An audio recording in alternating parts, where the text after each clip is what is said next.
Tito, Tito, excuse me po, Tito. Ay, lintik naman ng gunggong na to. Ano ba problema mo, ha? Nakita mo na nagre-relax ako, lilitaw ka dyan sa gilid. Eh kung hampalusin kaya kita ng lamesang to, ha? Pasensya na po, Tito. Pumunta ka lang ba dito para manghingi ng pasensya? Sigurado ka ba talaga sa ginagawa mo, ha? Pinabalas mo ba talaga ako? Ano ba kailangan mo? Gusto ko lang naman pong umingi sana ng bigas. Wala na po kasi kaming bigas ni Jepoy. Kahit po isang basong bigas lang. Lintik ka naman pala talaga eh! Bakit ka sa akin humihingi ng bigas? Mukha ba akong kasambahay dito? Doon ka humingi ng bigas! Inaabala mo lang ako eh! Ang sabi po kasi ni Manang, magpaalam po daw ako sa inyo. Alam mo ikaw, Miguel, puro ka na lang hingi! Hingi ka lang hingi! Nagtatrabaho ka naman dito! Wala ka bang pera? Tito, maliit lang naman po kasi yung sinasahod ko sa paghahardinero po eh. Sinasabi mo ngayon na mali ang pagpapasahod ko sa mga trabahador ko? Hindi naman po sa ganun. Sinasabi ko lang po yung dahilan kung bakit wala po akong pera palagi. Napupunta lang po kasi sa... Di yun naman. Bakit yun naman po ako sinampal? Ang lakas ng lobong ipamukha sa akin na mali ang ginagawa ko! Sino ka ba para magmarunong? Kung ayaw mo sa sistema ng pagpapasahod ko, abay umalis ka na rito! Si Tito naman, parang hindi nyo naman ako pamangkin yan eh. Wala akong pakialam kung pamangkin kita. Ayoko na masyadong maraming sinasabi. Kung gusto mong tumagal sa mansyon ko, sumunod ka sa sistema ko. Wala ka bang may pagmamalaki sa akin eh, kaya umayos ka? Hindi na nakapagsalita pa ang binatang si Miguel. Hinayaan na lamang niyang pagsalitaan siya ng kung ano-ano ng kanyang tiyuhin. Para kay Miguel, wala rin namang mangyayari kahit na mga tuwiran pa siya. Palaging tama si Don Baron. At kung sino man ang kumukontra rito ay nalilintikan. Nang umalis ang matandang lalaki ay saka lamang naramdaman ni Miguel ang pagtulo ng dugo sa kanyang labi. Malakas kasi ang pagkakasampal sa kanya. Hindi na niya namalaya na nasugatan na pala siya. Palis na sana siya nang biglang dumating ang baklang si Brusca. Bunsong anak ito ni Don Baron. Nakita siya nitong may dugo sa bibig. Kaya naman agad siya nitong nilapitan. OMG! What happened? May bloody-bloody ang lipsi mo, Insen. O maybe, sinupukan ni Pudrakels, no? Why? Anong kasalanan mo sa matanders na yarn? Kasi, hihingi sana ako ng bigas. Naistorbo ko siya sa pagre-relax niya. Just kick ka, Insen. Di ba I told you, if you want bigas, find me. I will give you more bigas. Nakakaya naman kasi sa'yo eh. Natutulog ka pa, i-istorbohin pa kita. Kesa naman na jojombag ka ng bonggang-bongga, di ba? Oh, follow me. Gegetsong kita ng bigas para makalafang na kayo ng broda mo. Insan, bakit ba ang bait mo? Me? Mabait? No. Kung mabait ang Kesh, hindi ang relisyo sa akin ang pudang. Mali ka. Kaya nga siya galit sa'yo eh. Kasi mabait kang tao. Hay nako, angry siya sa akin na malala. Because isa akong Juding, Baklush, Becky, and so on and so forth. That's the only reason, no? And I don't care. I don't care anymore, more na, no? Basta, magpakatotoo ka lang sa sarili mo. Ang mahalaga naman eh, alam mo sa sarili mo ang halaga mo. Ngumiti na lamang ng papilitang baklang si Brusca. Maya-maya ay nakakuha na rin naman ng bigas ang binatang si Miguel. Umuwi siya sa bahay nila. Masaya siya dahil sa wakas, meron na rin silang pangsaing ng kanyang kapatid na si Jepoy. Kuya, buti naman nabigyan ka ni Tito ng pangsaing natin. Pero bakit ka may sugat sa labi? Sinaktan ka ba niya, kuya? Ay nako, wala to. Nauntog lang ako kasi kanina. Kuya, kilala po kita eh. Alam ko po kung kailan ka nagsasabi ng totoo at hindi. Huminga ng malalim ang binatang si Miguel. Alam niyang hindi siya makakapaglihim sa kanyang kapatid. Kaya wala na siyang magagawa kundi ang aminin na lamang ang totoo. Kanina, naistorbo ko kasi si Tito Kaya ayun, nainis na naman. Kaya ikaw, Jepoy ha, kahit na ano pa ang dahilan, wag kang mananakit ng tao.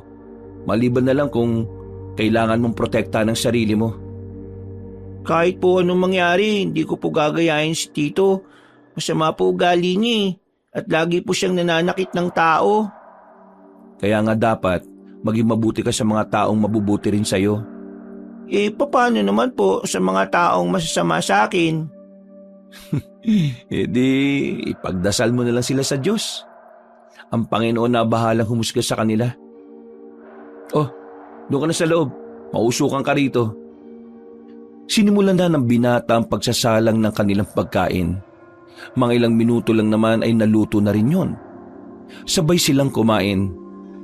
Kahit nilagang saging at isdang tuyo lang ang kanilang ulam, nagagawa na nilang makontento. Mahirap ang buhay nilang dalawa. Mula nang mawala ang kanilang mga magulang noong kasagsagan ng bagyo, ganito na ang kanilang buhay. Pero hindi yun naging hadlang para sa magkapatid para magpatuloy sa kanilang buhay. Sa katunayan, kahit na inaalipos na sila ng kanilang sariling kamag-anak, patuloy silang lumalaban sa buhay. Oh, Jepoy, dito ka lang ha. Gabi na, wag ka nang lalabas. Sige ka, kapag lumabas ka, baka kainin ka ng aswang. Kuya, totoo po ba talaga ang aswang? Oo, Jepoy, at kakainin nila ang laman loob mo. Tapos, yung katawan mo, gagawin nilang nilaga. Kakainin ka nila. Uy, kuya naman, tinatakot mo naman po ako Hindi kita tinatakot. Totoo mga aswang. Kaya kapag nagpasaway ka, kakainin ka talaga nila. O sige na, aalis na muna ako. Extra lang ako kina Mang Loloy. Manghuhuli kami ng hayop sa gubat para maibenta. Dagdag kita rin yun. Sige kuya, mag-iingat ka po Huwag ka rin makulit kasi baka kainin ko rin ng aswang. Nako, kayang-kaya ko yung mga aswang na yun, no? Natatawa na lamang si Miguel sa kanyang nakababatang kapatid. Naniniwala kasi talaga sa kanya si Jepoy kahit na alam naman ni Miguel sa sarili na kwentong bayan lang ang tungkol sa mga aswang. Hindi siya naniniwala sa mga ganong klase ng nilalang. Yun ang dahilan kung bakit malakas ang loob niyang sumama sa pangangaso kahit malalim na ang gabi. Hindi naman din malaki ang kinikita niya sa pangangaso. Naghahati-hati pa rin kasi sila ng mga kasama niya. At kung minalas-malas pa, mga palakang bukid lang ang kanilang nahuhuli. Pinakamahal na nahuhuli nila ay baboy ramo o kaya naman sawa. Himala yata na hindi ka na late ngayon, Miguel. Kasi tinakot ko na naman yung kapatid ko tungkol sa mga aswang Kaya ayun, pumayag agad na umalis ako. Epektibo talaga yung mga aswang, Mang Loloy no? Ay nako. Huwag mong binabanggit-banggit lagi sa bata ang aswang. Bakit naman po? Noong mga bata pa kami, ang sabi ng lola namin sa lolo namin, hindi dapat ginagawang panakot sa bata ang aswang. Ang mga aswang daw kasi madalas na nagpapakita sa mga batang tinatakot. Kumbaga, kakabanggit ng kakabanggit sa aswang, parang naaakit mo silang lumapit sa bata. Totoo naman kaya ang mga aswang? Ay, oo nga pala. Hindi ka nga pala naniniwala, Pero nasa sayo naman yan. Basta ako, naniniwala ako. Sandaling namayani ang katahimikan. Tanging mga kuliglig at huni lamang ng ibon ang maririnig sa kagubatan. Noong mga sandaling yon, magaan naman ang pakiramdam ni Miguel. Palagi siyang positibo sa tuwing may lakad silang ganito. Pero nang makarating sila sa may kakahuyan, meron silang nakitang mga bakas sa malalaking katawan ng puno. Mga bakas ng dugo. Mga bakas ng kalmot na hindi nila malaman kung galing ba yun sa tao o sa hayop. Nagkakatinginan lang ang mga ngaso. Maging si Mang Loloy ay sumeryoso na rin. Pero maya-maya hindi na rin nila pinagtuunan pa yun ng pansin. Ha! Sapol ka ngayon! Nagkagulo ang mga ngaso dahil sa isang baboy ramo na napadaan. Tinamaan kasi yun ni Mang Loloy. Nang lapitan nila ang baboy ramo, nakita nilang naghihingalo na yon. Nagdiwang agad sila sa gabing yon. Nang makitang hindi na gumagalaw ang baboy ramo, agad na rin nila itong dinala. Kahit nakahuli na sila, ay hindi pa rin sila tumigil. Nilibot pa nila ang natitirang parte ng kagubatan. Pero makalipas lang ang halos 2 oras ay hindi na sila nakahuli pa ulit. Naging kontento na lamang sila sa kung anuman ang nakuha nila sa panguhuli. Dakong 3:00 ng madaling araw, umuwi na rin si Miguel. Dala-dala niya ang kinitang 100 piso. Naibenta na kasi kagad sa palengke ang baboy ramo na kanilang nahuli. Papasok na sana siya sa kanilang bakuran nang mapansin niyang may isang lalaking nakatayo sa gilid ng kanilang bakod. Nakatalikod dito, pero kilalang kilala niya ang imahe ng likuran nito. Ito ang lalaking ilang buwan nang hinahanap ng kanyang tiyo Baron. Kuya Ambo, ikaw yan? Unti-unting humarap sa kanya ang lalaki. Sakto pa namang may napadaan na truck sa kalsada kaya natutukan niyo ng malakas na ilaw. Nagtaka si Miguel sa nakita niya. Namumula kasi ang mata ni Ambo. Nangingitim ang labi pati na rin ang ilalim ng mga mata. Kuya Ambo, buti naman nakabalik ka na. Ilang buwan ka nang hinahanap ni Tito eh. Saan ka ba nagpunta? Hindi sumasagot sa kanya ang pinsan niyang si Ambo. Nakatayo lang ito sa harapan niya. Ibang-iba na ito kumpara sa dati niyang nakilala. Kung noon ay madaldal ang binata kahit na may pagkasuplado, ngayon parang ibang tao na ang nasa harapan niya.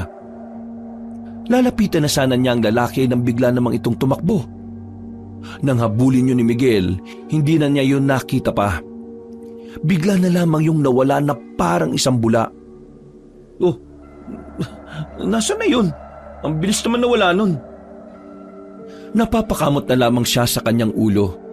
Nagtataka siya kung papaanong naglaho agad ang kanyang pinsan gayong wala namang ibang mapagtataguan sa parting yun ng daan. Umuwi na lamang siya at nagpasya na kinabukasan, ibabalita niya kay Don Baron ang kanyang nakita. Nang sa ganon ay makabawi naman siya sa kanyang mga pagkakamali. Kinabukasan, maagang nagtungo si Miguel sa hardin ng mansyon dahil marami-rami pa siyang gagapasin. Napabayaan kasi ng kanyang partner ang ibang parte ng hardin. Malaki-laki pa naman ang area na yon kaya tsak na maghapon niyang gagawin yon. Nakakainis naman kasi. Kailan magagaling ang sakit ni Jimboy? Ilang araw nang hindi pumapasok eh. Kakayanin ko ba lahat ng dapat ayusin dito? Napapakamot na lamang siya sa kanyang ulo. Dinampot na lamang niya ang mga kagamitan nang biglang meron nagsalita sa kanyang likuran. Uy! Ay, gagi ka!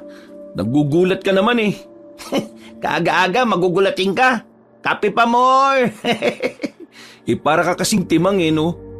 Pero ano, kumusta na pakiramdam mo? Okay ka na ba? Medyo okay na rin. Kailangan ko na rin kasi kumayod eh. Alam mo naman, si nanay may maintenance.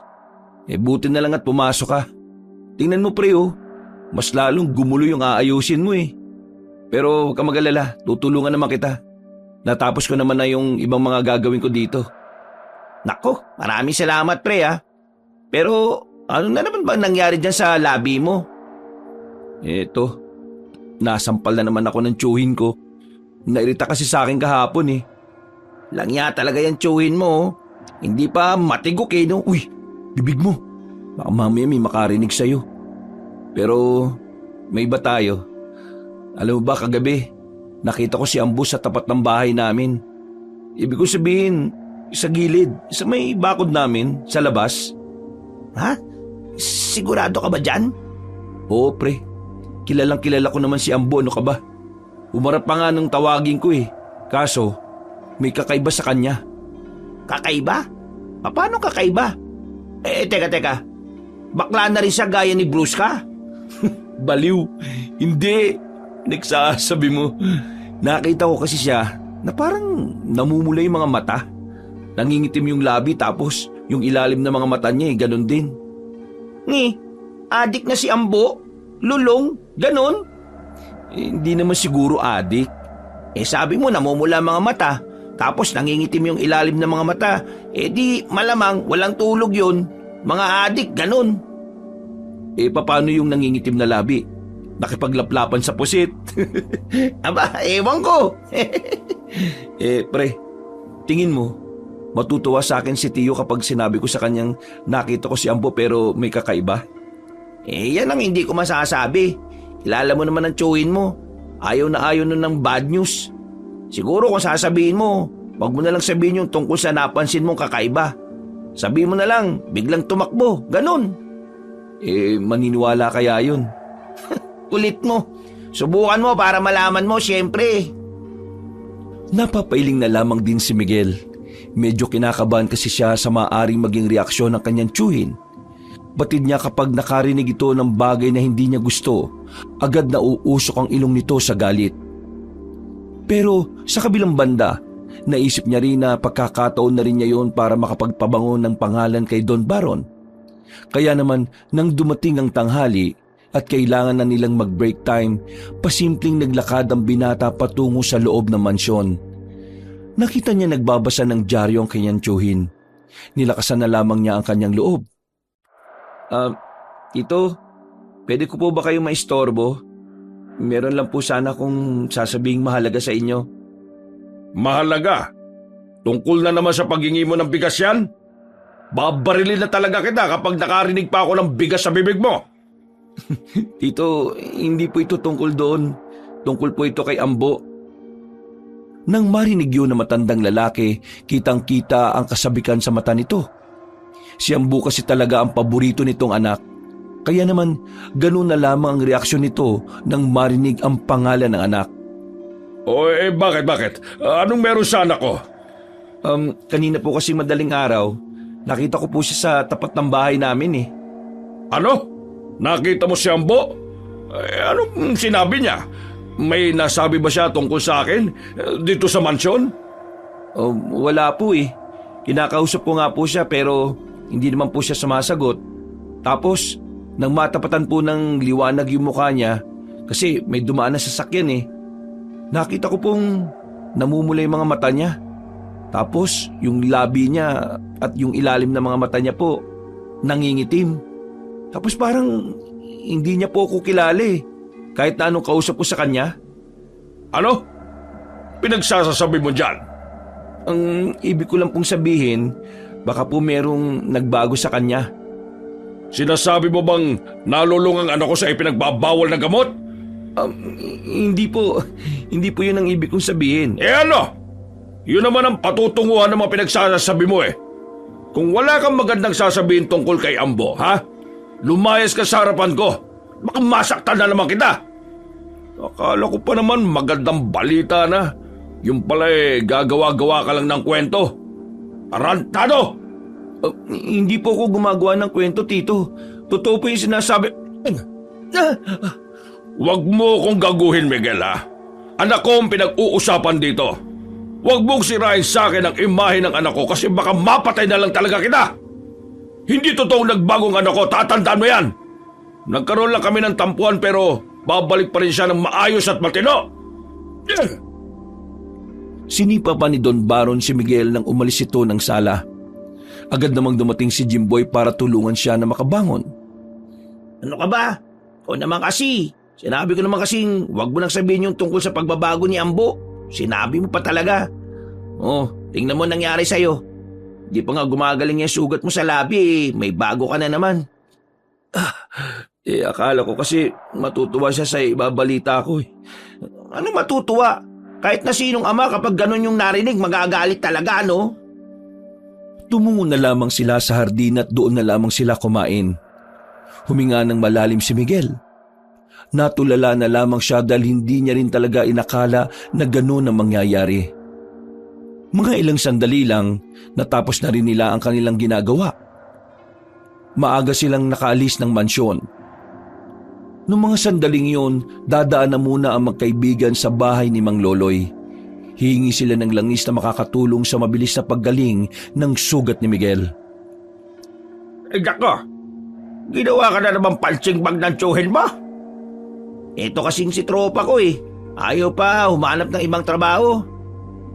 Alam mo namang malaki pa ang pagkakautang ko kay Tito.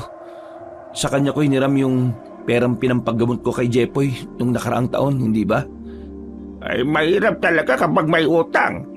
Parang tinatalian ka niya sa leeg eh. Ginagawa kang hayop. Kaya kapag natapos ka na sa utang mo, wag ka nang mangungutang ulit sa kahit na sino. Kahit na kailangan mo pa. Paano kapag tungkol sa kalusugan? Wala akong pera. Wala po akong magagawa. Mangungutang ulit ako. Ay nako, di magsumikap ka. Maghanap ka ng trabaho at umalis ka dyan sa poder ng tsuhin mo. Tandaan mo huwag kang aasa sa ibang tao kahit sa pamilya mo pa. Mabuti sana kung mabubuti ang mga kamag-anak mo. Hindi naman. Mabait naman po si Brusque. Yung tatay lang talaga niya yung hindi. Wala rin namang magawa si Brusca. Di ba ayaw na ayaw sa kanya ng tatay niya kasi bakla siya. Wala rin mangyayari kung sa kanya ka aasa. Asahan mo na lang ang sarili mo. Narinig mo naman siguro yung mga sinabi ni Mang Loloy. Kapag yan ang nagsabi, legit na tama yan, pre. Ay, kung makalegit ka dyan nagsasabi lang ako ng nakabase sa mga karanasan ko. Opo, maraming salamat po, Mang Loloy. Pero meron pa po ba kayong langis na magpapabilis ng pagilom ng sugat? Langis? Ay, meron pa naman. Pero ipagsibak niyo muna ako ng kahoy. Hirap na ako magsibak eh. Sibak lang pala. Nagtatabas nga kami ng damo maghapon eh. Iyan lang sibak. Chicken feed yan. Kung gusto nyo, kayo na rin na magluto. Sige po. Ano po bang lulutuin? Bumili ako ng baboy dyan. Isigang mo para mauwian mo rin ng ulam si Jepoy. Uy, ayos. Maraming salamat po. Sinigang na baboy ramo yan. Pakuluan ninyo ng matagal para lumambot Kahit na papaano ay gumaan na rin ang kanyang pakiramdam. Masaya siyang kakwentuhan ng dalawa. Kahit na hindi nila kaedad si Mang Loloy, nagagawa nitong makasabay sa mga trip nila. Mag-isa na lamang ang matanda sa buhay mula nang iwan ito ng mga anak para mag-asawa. Hindi na bumalik kahit na kailan. Ang asawa naman ito nagtungo ng Maynila at magsasampung taon na ring hindi nagpapakita kay Mang Loloy. Natapos nila ang pagsisibak, natapos na rin nila ang pagluluto. Pauwi na si Miguel para sabayan ng kanyang nakababatang kapatid sa hapunan. Sigurado ka bang hindi ka sasabay sa amin Hindi na po. Maraming salamat po.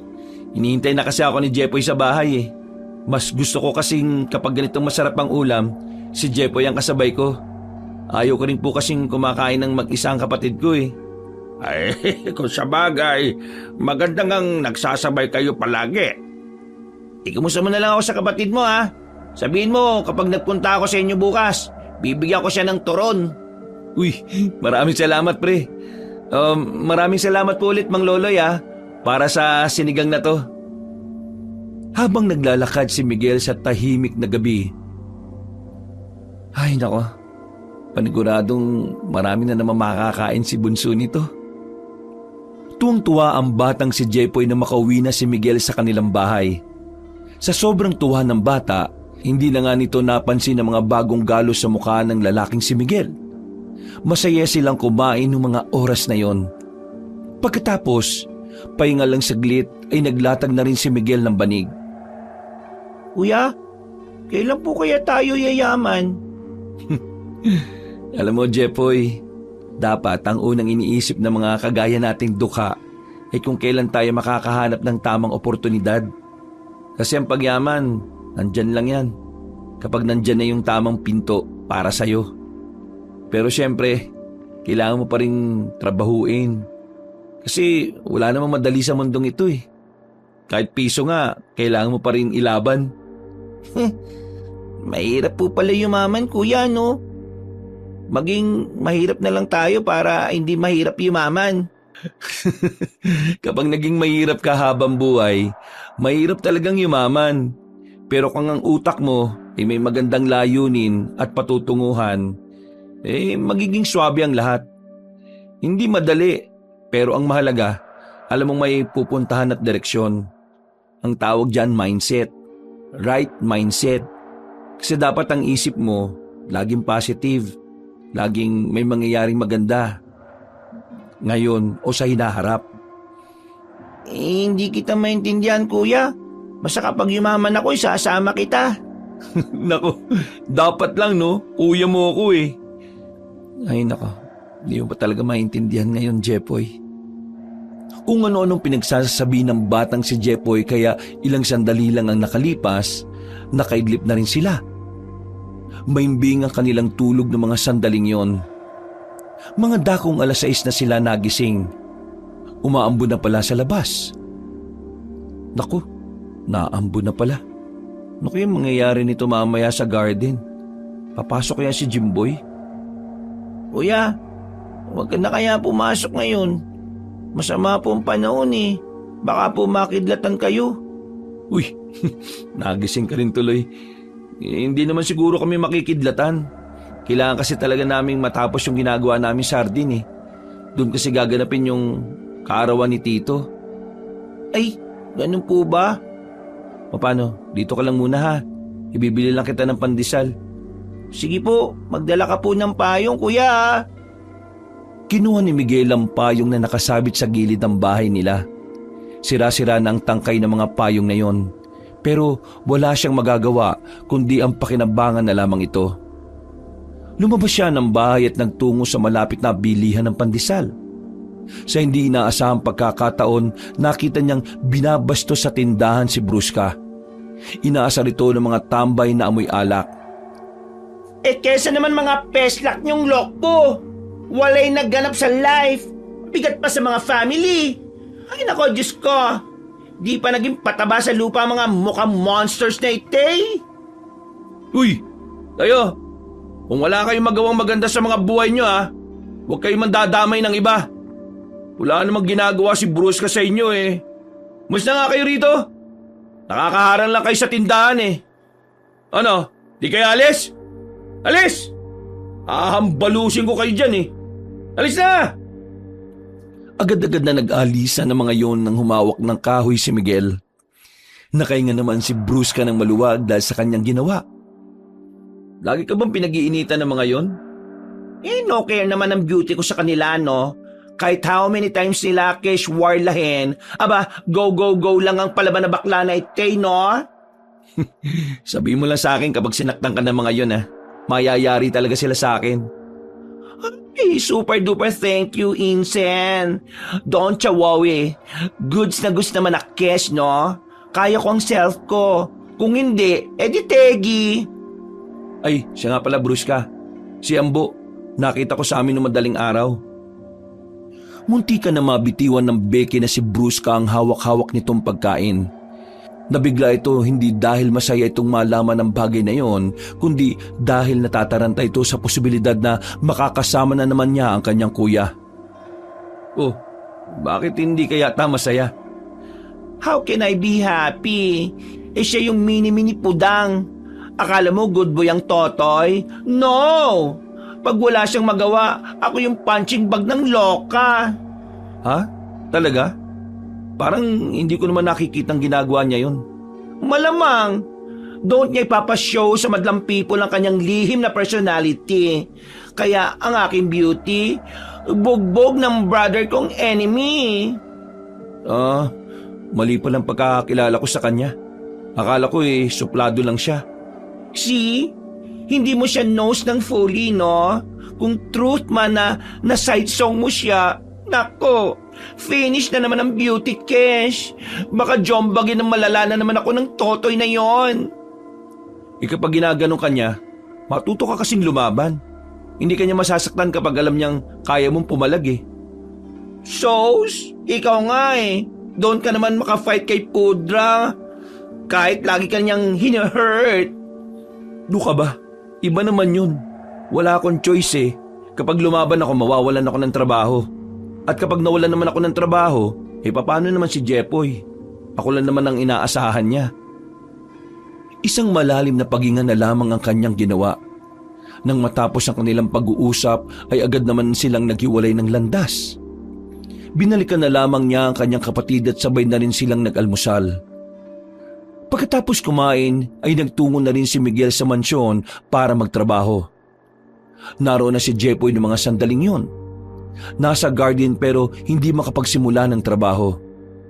Tahimik lang, parang balisa. Kaya naman ipinagtaka na yun ni Miguel. Uy, anong problema? Pre, mukhang totoo nga yung sinabi mo. Totoo nga, Len. Si Ambo, bumalik na. Ibang-iba ang kilos at ugali eh. Pati yung sinasabi mong namumula yung mga mata. Totoo. Yung nangingitim ang labi at ilalim ng mga mata. Totoo rin. Namumutla rin ang buong katawan. Akala mo hindi naaarawan eh. Tapos, para siyang maaagnas na. Maging si Miguel din ay nahiwagaan ng mga sandaling yon dahil sa kanya mga nabalitaan. Maya-maya pa, naririnig na niya ang malakas na boses ni Ambo sa loob. Para itong naghahanap ng makakain, nagdatabog, nagwawala. Oh, narinig mo yung mga pagbabasag ng mga gamit niya? Oh, ganyan na siya. Para siyang ibang tao na. Ano kaya nangyayari sa kanya? Bakit para siyang naging siraulo? Suplado lang naman siya dati, di ba? Nagtataka nga rin ako eh. Hindi naman siya mukhang adik, pero halatang merong nagbago talaga sa kanya. Nung umagang yun, hindi nakafocus ang magkaibigan sa kanilang ginagawa. Kada galaw kasi nila ay maririnig nila ang tinig ni Ambo na laging nagagalit. Hindi nila marinig ang tapang ni Don Baron.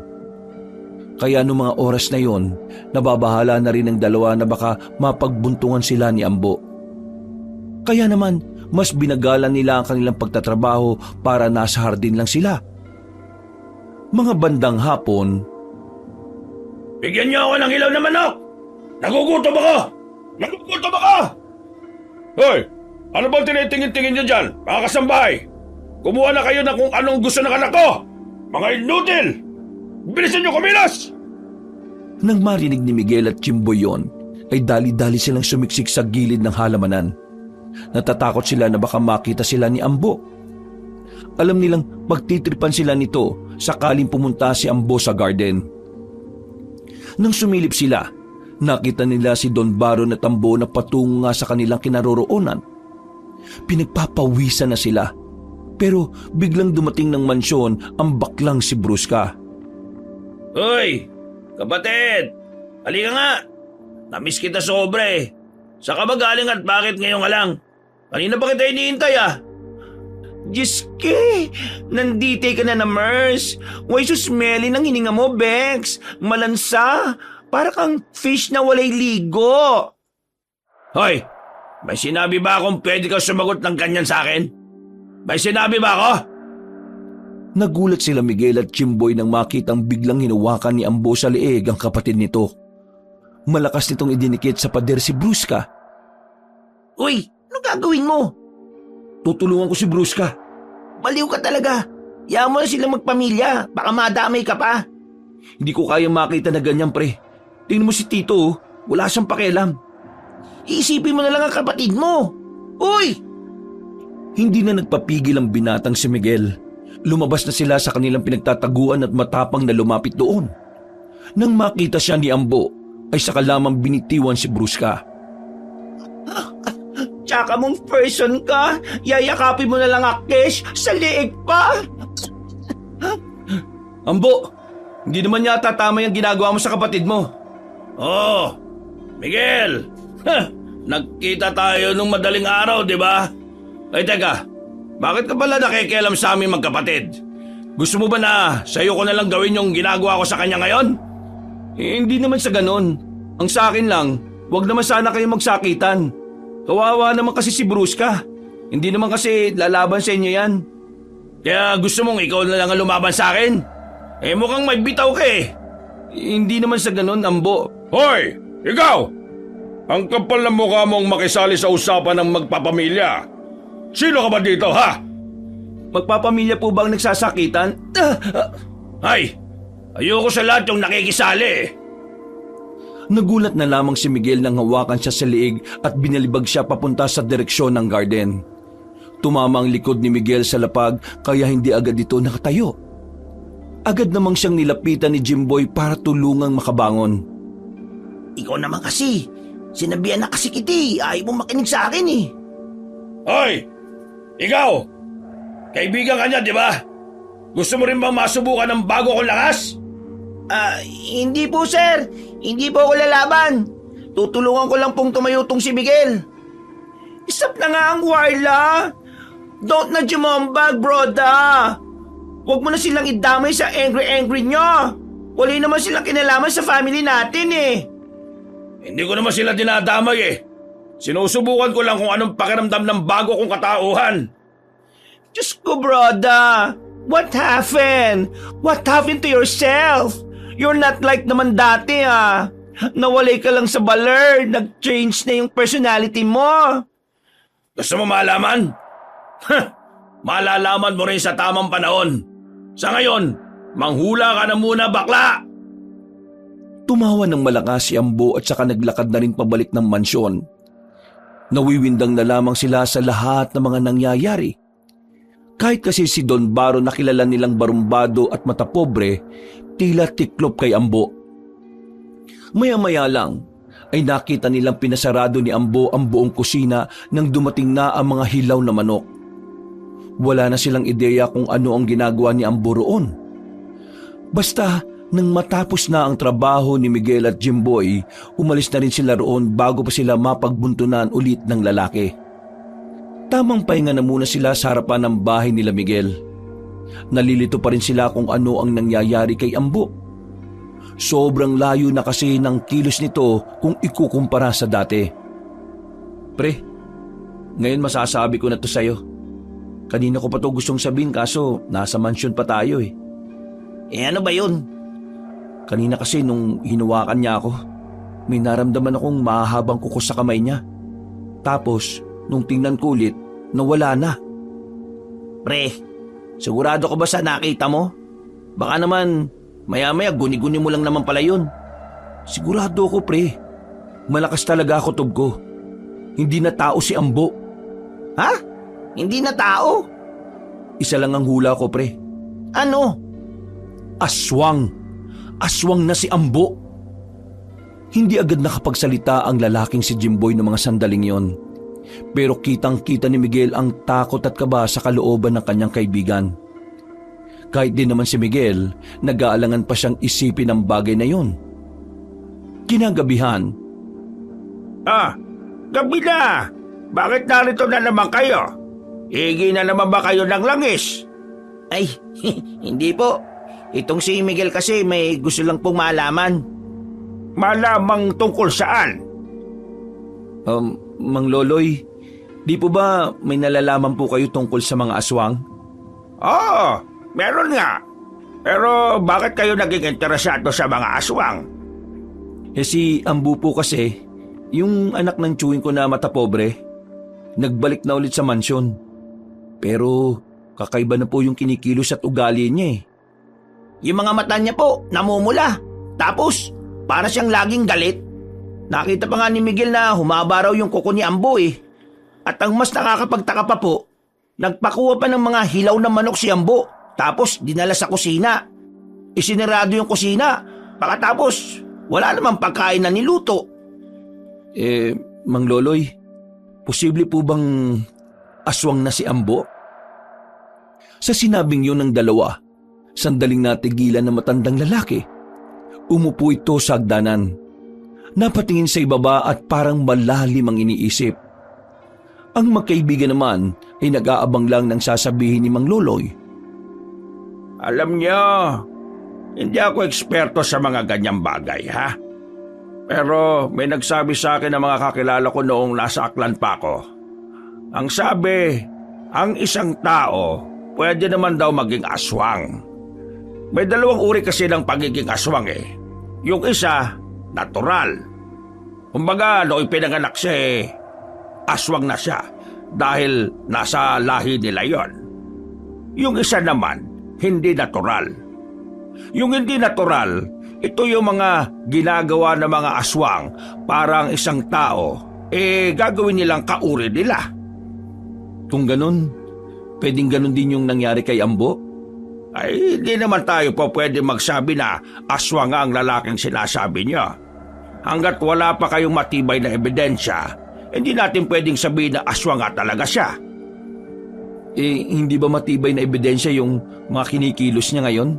Pati na rin yung kakaiba niyang lakas? Ang pinakamagandang ebidensya, aktuhan nyo na aswang na nga siya. Tapos, kunan nyo ng picture. Yun ang pinakamabisang ebidensya.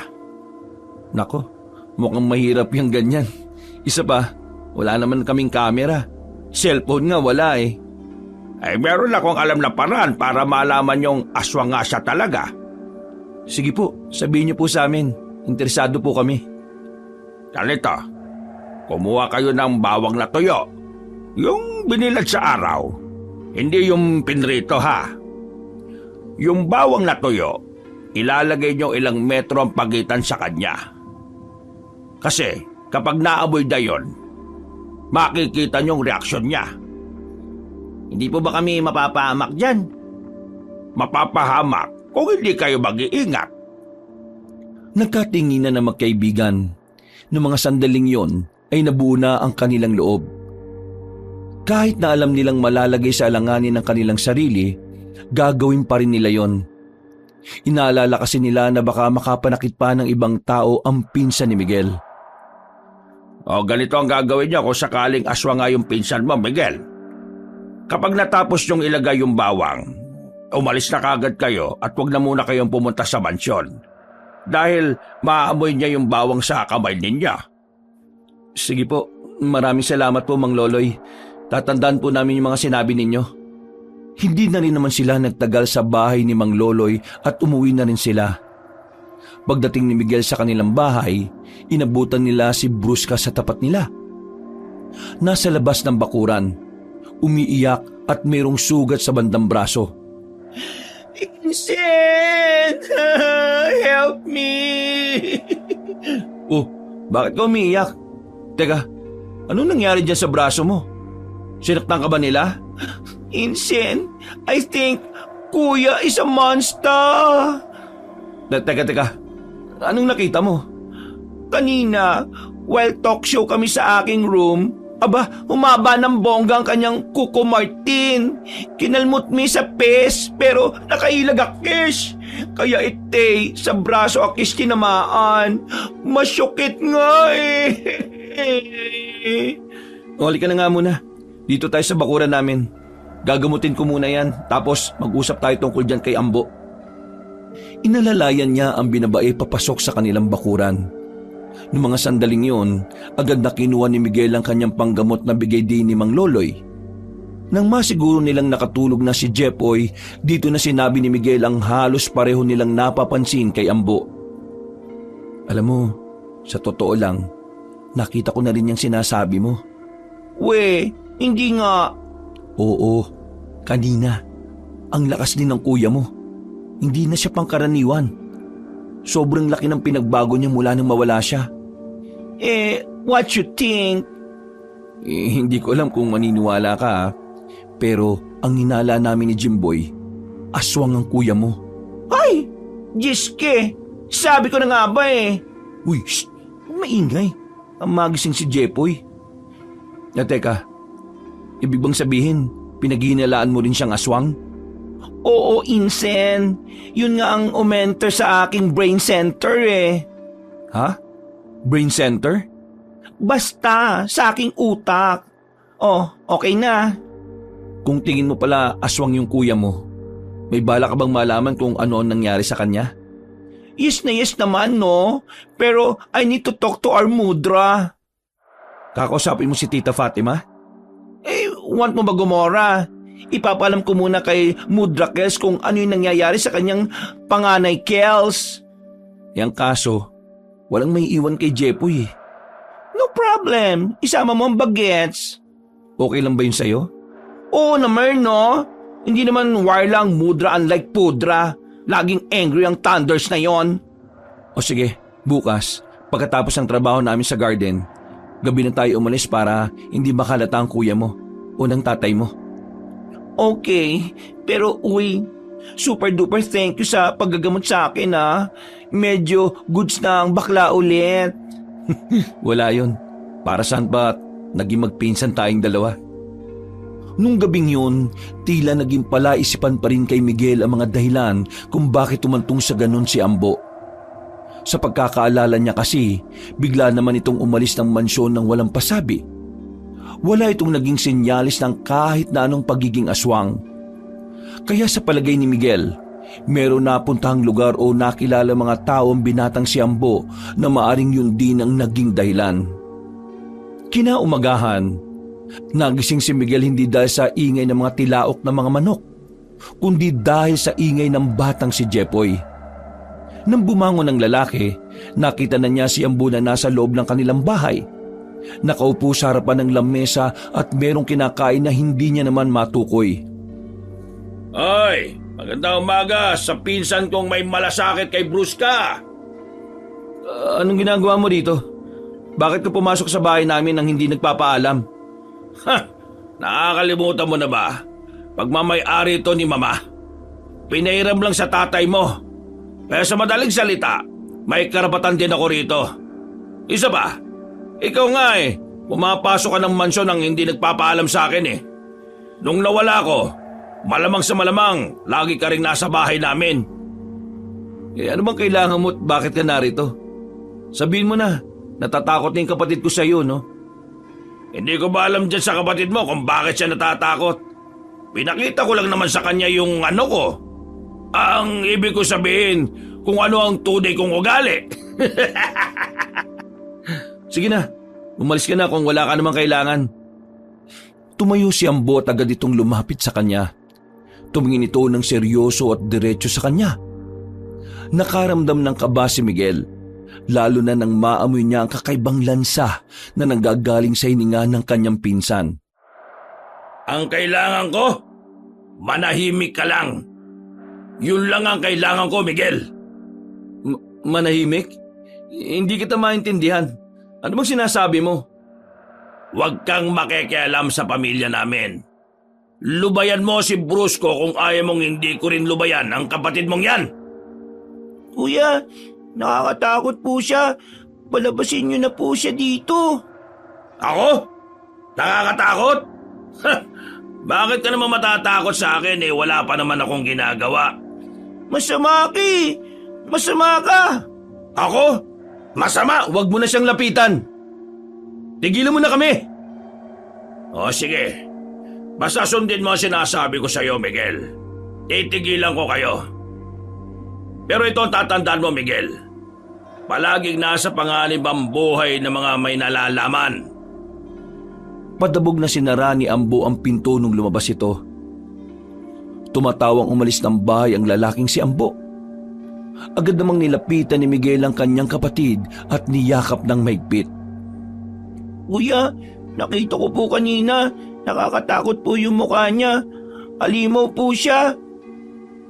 Kung ano man ang nakita mo, huwag mong ipagsasabi sa iba ha. Huwag ka mag-alala, narito naman si kuya eh. Ako ang bahala sa'yo. Magmula ngayon, hindi na kita iiwan na mag-isa rito sa bahay. Salamat po kuya. Takot na takot po kasi ako eh. Awang-awa ang lalaking si Miguel sa kanyang kapatid ng mga sandaling yon. Pero dahil sa mga sinabi nito, dito na niya napagtanto na totoong aswang nga talaga si Ambo. Hindi pumasok sa pagtatrabaho sa hardin si Miguel noong mga oras na yon.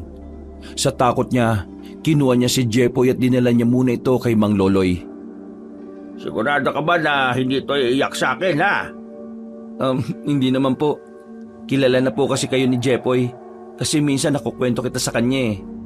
Ay, mabuti naman kung ganon. Jepoy, pasok nga muna sa loob. May pag-uusapan lang kami ng kuya mo, ha?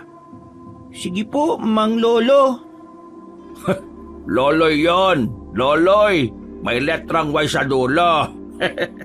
Sige na, pasok na. Pagkapasok ni Jepoy at pagkasara niya ng pinto, Tungkol ba sa aswang kaya dinala mo rito ang kapatid mo? opo, kanina kasing umaga, pumunta si Ambo sa bahay namin habang tulog ako. Iyak nang iyak yung kapatid ko eh. Ang sabi sa akin ni Jepoy, nakita niya mismo na bago raw yung itsura ng mukha ni Ambo. Nakakatakot daw. Kung gano'n maganda ka na. Baka iniisip niya na nakakahalata ka na Yun nga po ang problema ko, Mang Loloy. Tingin ko talaga, nakakalata na siya na pinagdududahan ko siya. Ang sabi niya kasi sa akin, mas maganda kung mananahimik na lang daw ako. Nako, delikado ka na nga sa pinsan mong yan. Alam mo, ang mabuti pa, gumawa tayo ng kilos para tugisin niyang si Ambo Malaking perwisyo yan. Alam mo, nung araw, talagang maraming inabala mga aswang na yan. Nako, kaya ikaw hanggat maaga pa, gawa mo ng paraan yan. Hindi ba pwedeng umiwas na lang tayo? Hindi. Dahil kung iiwas ka, hahanap-hanapin ka lang din yan. Kung mapapahama ka lang din, lumabang ka na. Napaisip ang binatang si Miguel sa sinabing yun na matandang lalaki. Alam niya na may punto naman talaga ito. Pero ang gumugulo lang talaga sa kanyang isipan ay kung ano ang mangyayari sa oras na magdesisyon siyang kalabanin ng kanyang pinsan. Huminga na lamang siya ng malalim. Mga ilang sandali lang, nakiusap siya kay Mang Loloy na aalis muna. Pero ang totoo, sasama siya kay Brusca sa pagpunta sa ina nitong si Doña Fatima. Kinagabihan, Pre, sigurado ko bang ayos lang to? Kung malaman to ni Ambo. kaya nga kailangan natin mag-ingat para hindi niya malaman Ako naman, kinakabahan ako dito, pre. Alam naman natin na aswang na si Ambo Baka mamaya kung anong gawin niya sa atin. Di, huwag ka na lang munang sumama. Sabi ko naman kasi, maiwan ka na lang sa inyo Ganun din naman kasi. Kahit di ako sumama, damay ako Di kaya nga kumalma ka na. Gumagawa na nga tayo ng paraan para malaman natin kung paano natin pupuksain yung Ambo na yan Ikaw na rin na nagsabi, di ba? Aswang siya. Kaya dapat yung mga ginagawa nating hakbang mas maingat pa sa maingat. Napapailing na lamang si Jimboy habang naglalakad sila patungo sa tagpuan nila ni Brusca. Ilang sandali lang ay natanaw na rin nila ang baklang bihis na bihis. Nakasuot ng itim na dress at mataas ang takong. Kumikending-kending pa ang bewang nito nang makalapit na ito sa kanila. Haler! So tagal Kanina pa nagwe-wait sung ang beauty case dite. O ano, gora na ba as? Tara na, umalis na tayo bago pa makalata yung kuya mo. Okay, Aura. Nagmamadali silang naglakad patungo sa sakayan. Maswerteng walang nangyaring masama noong mga sandaling yon. Nakabiyahe sila at ilang minuto lang tumigil na ang tricycle sa harap ng isang malaking gate. Grabe, nakatira dyan si Doña Fatima. Mayaman din talaga ang mama mo no? Buti na lang talaga, naghiwalay sila ni Don Baron. Rich girl ang peg ng Mudrakels ko. Good thing, di siya pumayag na maging under ni Pader. Sana may alam ang mama mo kung bakit nagkagano ng kuya mo. Para manos natin, gora na as. Let's enter the dragon. Agad naman silang pinapasok ng mga bantay sa malaking gate. Hasyenda ang estilo ng lugar na yon. Kaya na makapasok sila sa gate ay kinailangan pa nilang maglakad ng halos 5 minuto. Hindi nagtagal, narating na rin nila ang pinakamansyon. Sandali pa silang sinuri ng mga gwardya. Pero nang magpakilala si Brusca, mabilis silang pinapasok. Inalalayan pa sila ng ilang kasambahay na naroon. Mudrakels! Nandito na sa baler ang lukalukang haler! Nagtawanan ng mga kasambahay. Tumigil lang ang mga yon nang biglang lumitaw ang donya sa hagdanan. Napayuko si Miguel bilang paggalang. Bustura pa lang kasi na matanda, litaw na kagad ang pagiging disente nito. Magandang gabi po, Doña Fatima. Anong ginagawa mo rito, Brusca? At bakit may kasama ka pang iba? Ay wow! Bongga naman si Mother Earth. question and answer kagad ng Feg. Doon mo ba ako kukumustahin muna? Ano nangyari dyan sa braso mo? Well, ito'y parte ng sadya namin dito eh. It's all about Ambo. At kayo? Ako po si Miguel. Pinsan po ni Brusca at Ambo. Anak po ko nung taong pinahiraman niyo po ng bahay. Yung bahay po hanggang ngayon po gamit-gamit pa rin namin. Ako naman po si Jimboy. Kaibigan po nila ako. Nandito po ako kasi isa din po ako sa nakasaksi ng pagbabalik ni Ambo. Sige, maupo kayo. Suminya sa matanda sa mga kasambahay para pagandaan sila ng pagkain. Sumandal ang matandang babae sa sofa at sandaling napabuntong hininga. Anong kailangan nyo at nandito kayo sa pamamahay ko? Mudang, want lang sana namin ask if meron ka bang knows kung bakit naging tuleg ang aking broda? Di ba nung nawali siya sa mansyon, pinaghahanap mo rin ng loko? Mudang, tell me, is there any information that we can use in our mission consummation? Bakit? Ano bang nangyayari kay Ambo? Miguel, Gora, tell the storytelling to the thunders. Ganito po kasi yon, Doña Fatima. Nung nakaraang madaling araw, nakita ko po siya. Pero nahalata ko na kagad na may kakaiba sa kanya. Tapos, nung nagbalik na siya sa mansyon, nag-iba na po yung ugali niya. Matapang, parang palaging galit kapag gutom. Tapos, ang nakapagtataka pa po, ang lakas-lakas niya. Nagawa niya nga po kung ibalibag gamit lang ng isang kamay. Hindi po kayo maniniwala pero nakita po namin na humahaba yung kuko niya. At yung mga mata, nanlilisik tapos kulay pula. Para siyang aswang. My gosh, Mudrakels, Pentakels, nosong mo rin? Nang pinahanap ko siya, nakita na siya ng mga tao ko. Nasa iisang lugar daw siya na kung saan mga aswang ang naroroon. Na-recruit ang kuya mo kasama mga kaibigan niya. Pero yung mga kaibigan niya raw, tinangkang tumakas. Pero siya, ginusto niyang maging kagaya ng mga aswang. Ay Diyos ko, why naman Delilah na pumayag siya na maging monster? Rebelde ang kuya mo noon pa. Matagal na niyang gustong magrebelde sa amin ng papa mo dahil naghiwalay kami. Ang nakikita kong dahilan kaya sa sumali sa mga aswang ay para magkaroon siya ng lakas at kontrol sa mga bagay na gusto niyang makuha. Pati na rin ang mga taong gusto niyang kontrolin at guluhin. Doña Fatima, delikado po si Ambo. Ngayon na kami palang nagagawa niyang saktan, ramdam na kagad namin na magiging banta siya sa buhay ng marami. Alam ko, kaya nga pinakilos ko na ang iba kong mga tauhan. Ang kaso, sa kasamaang palad, nagkaroon sila ng problema.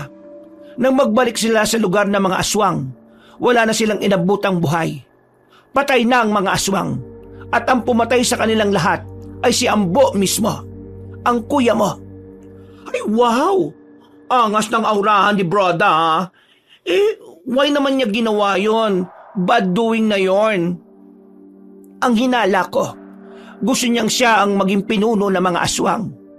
Malamang yan, bubuo siya ng sarili niyang grupo. Hindi ko pa alam kung ano ang plano ng kuya mo. Ang tingin ko, ginagawa na lang niya yon dahil sa tawag ng pagiging aswang. Ano po kaya yung pwede nating gawin? Patahimikin si Ambo. Mudang? Are you serious?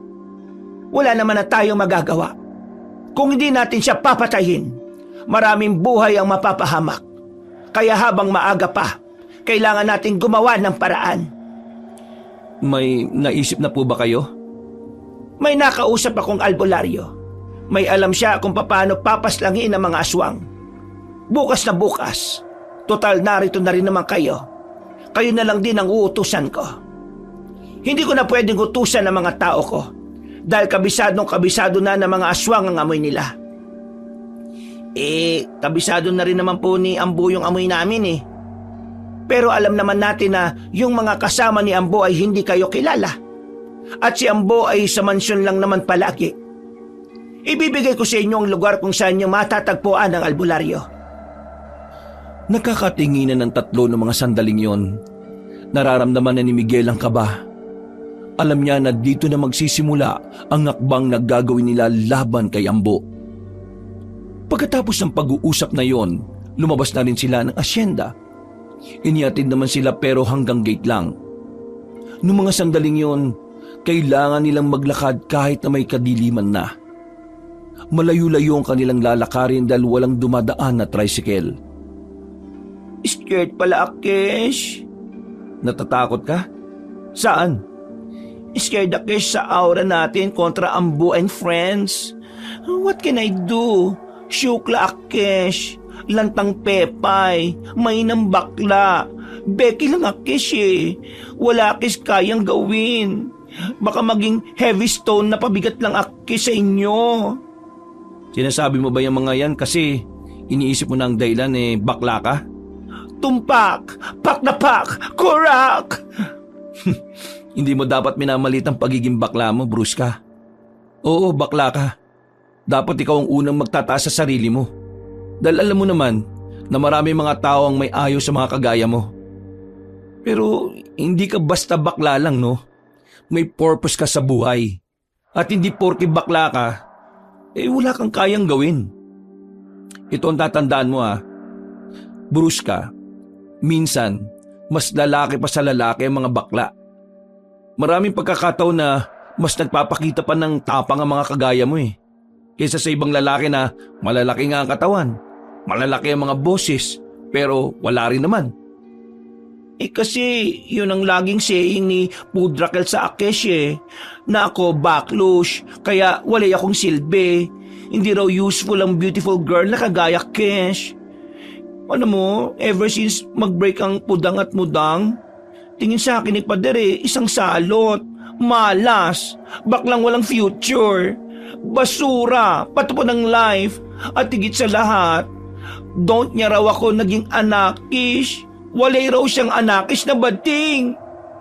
Kaya yon, when I look sa mirror on the wall, lagi kong nare-remember mga masasakit niyang reminders. Hindi totoo lahat ng sinabi niya. Ano ka ba?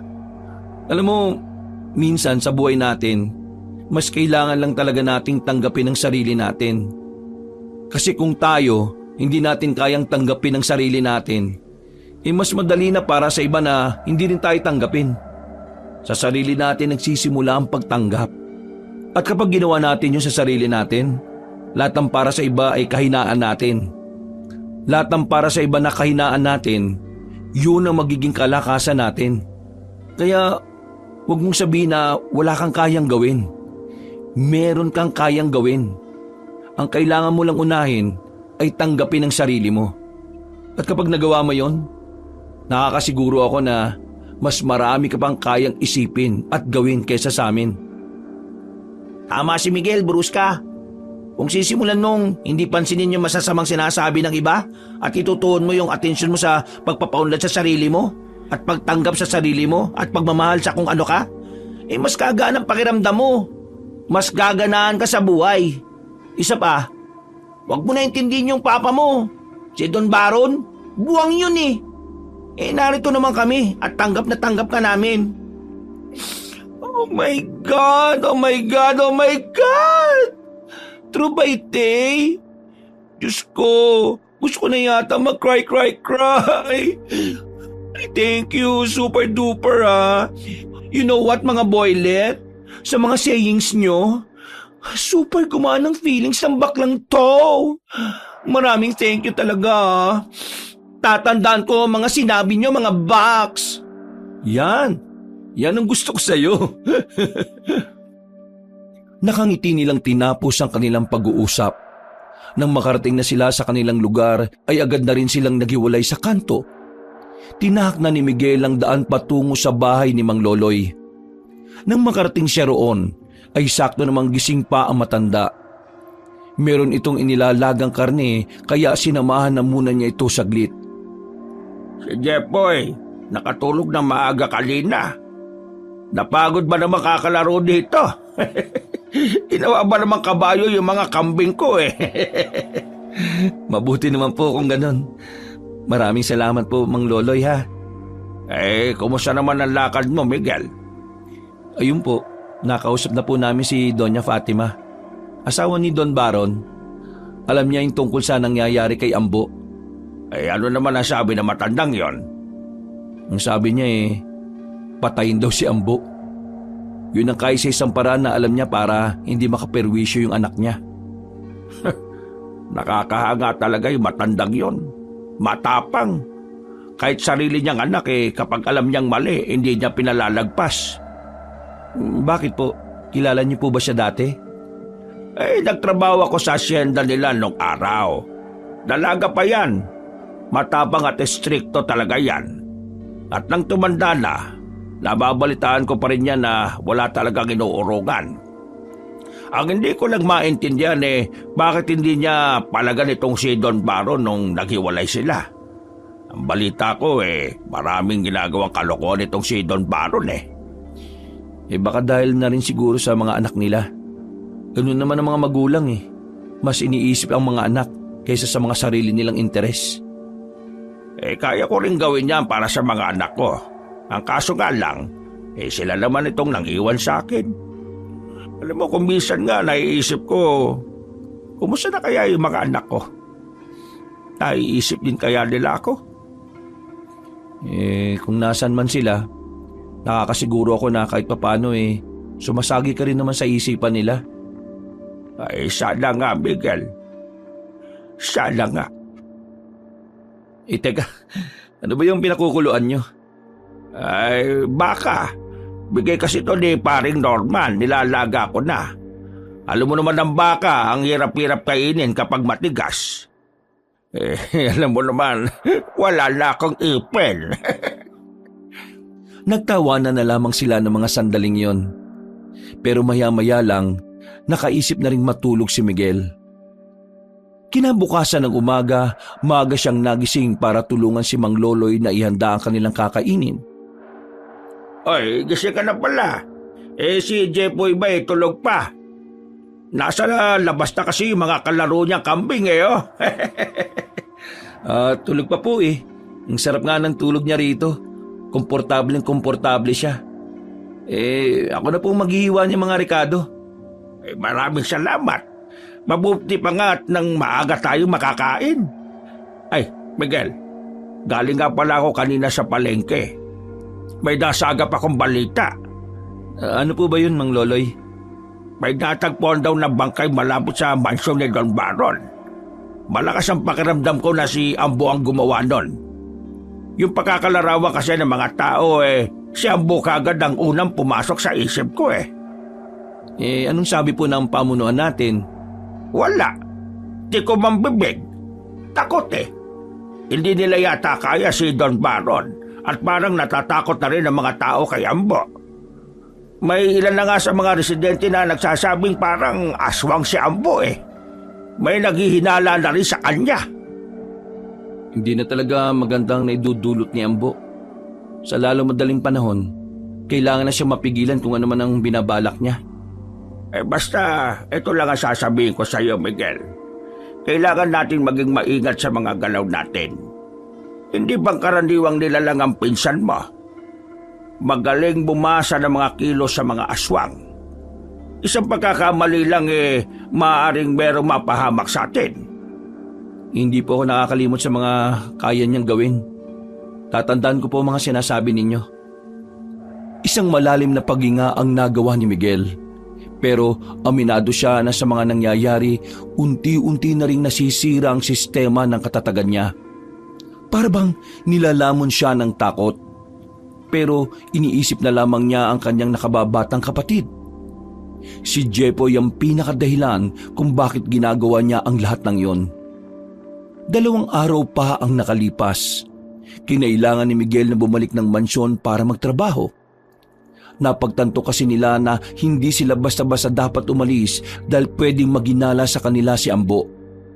Kaya naman, kahit na alam nilang delikado, nagtungo pa rin sila roon para magtrabaho. Pre, kanina nakita ko si Ambo. Galing siya sa labas.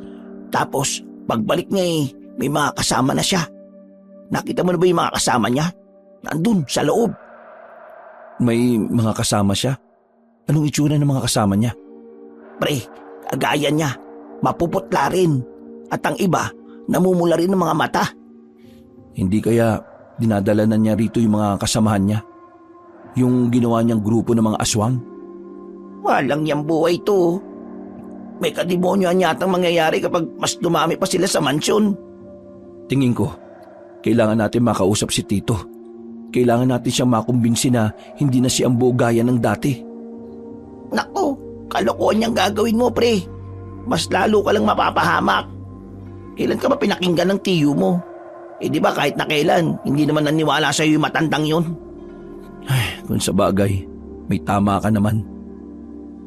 Maya-maya, may narinig silang sigawan ng mga babaeng kasambahay. Naalarma ang magkaibigan na marinig nila ang mga sigawan na yon. Sandali nilang binitiwan ng kanilang mga hawak na gamit. Pasimple silang sumilip sa mansyon. At doon nakita nilang nagtakbuhan ng mga kasambahay palabas. Takot na takot ang mga yon.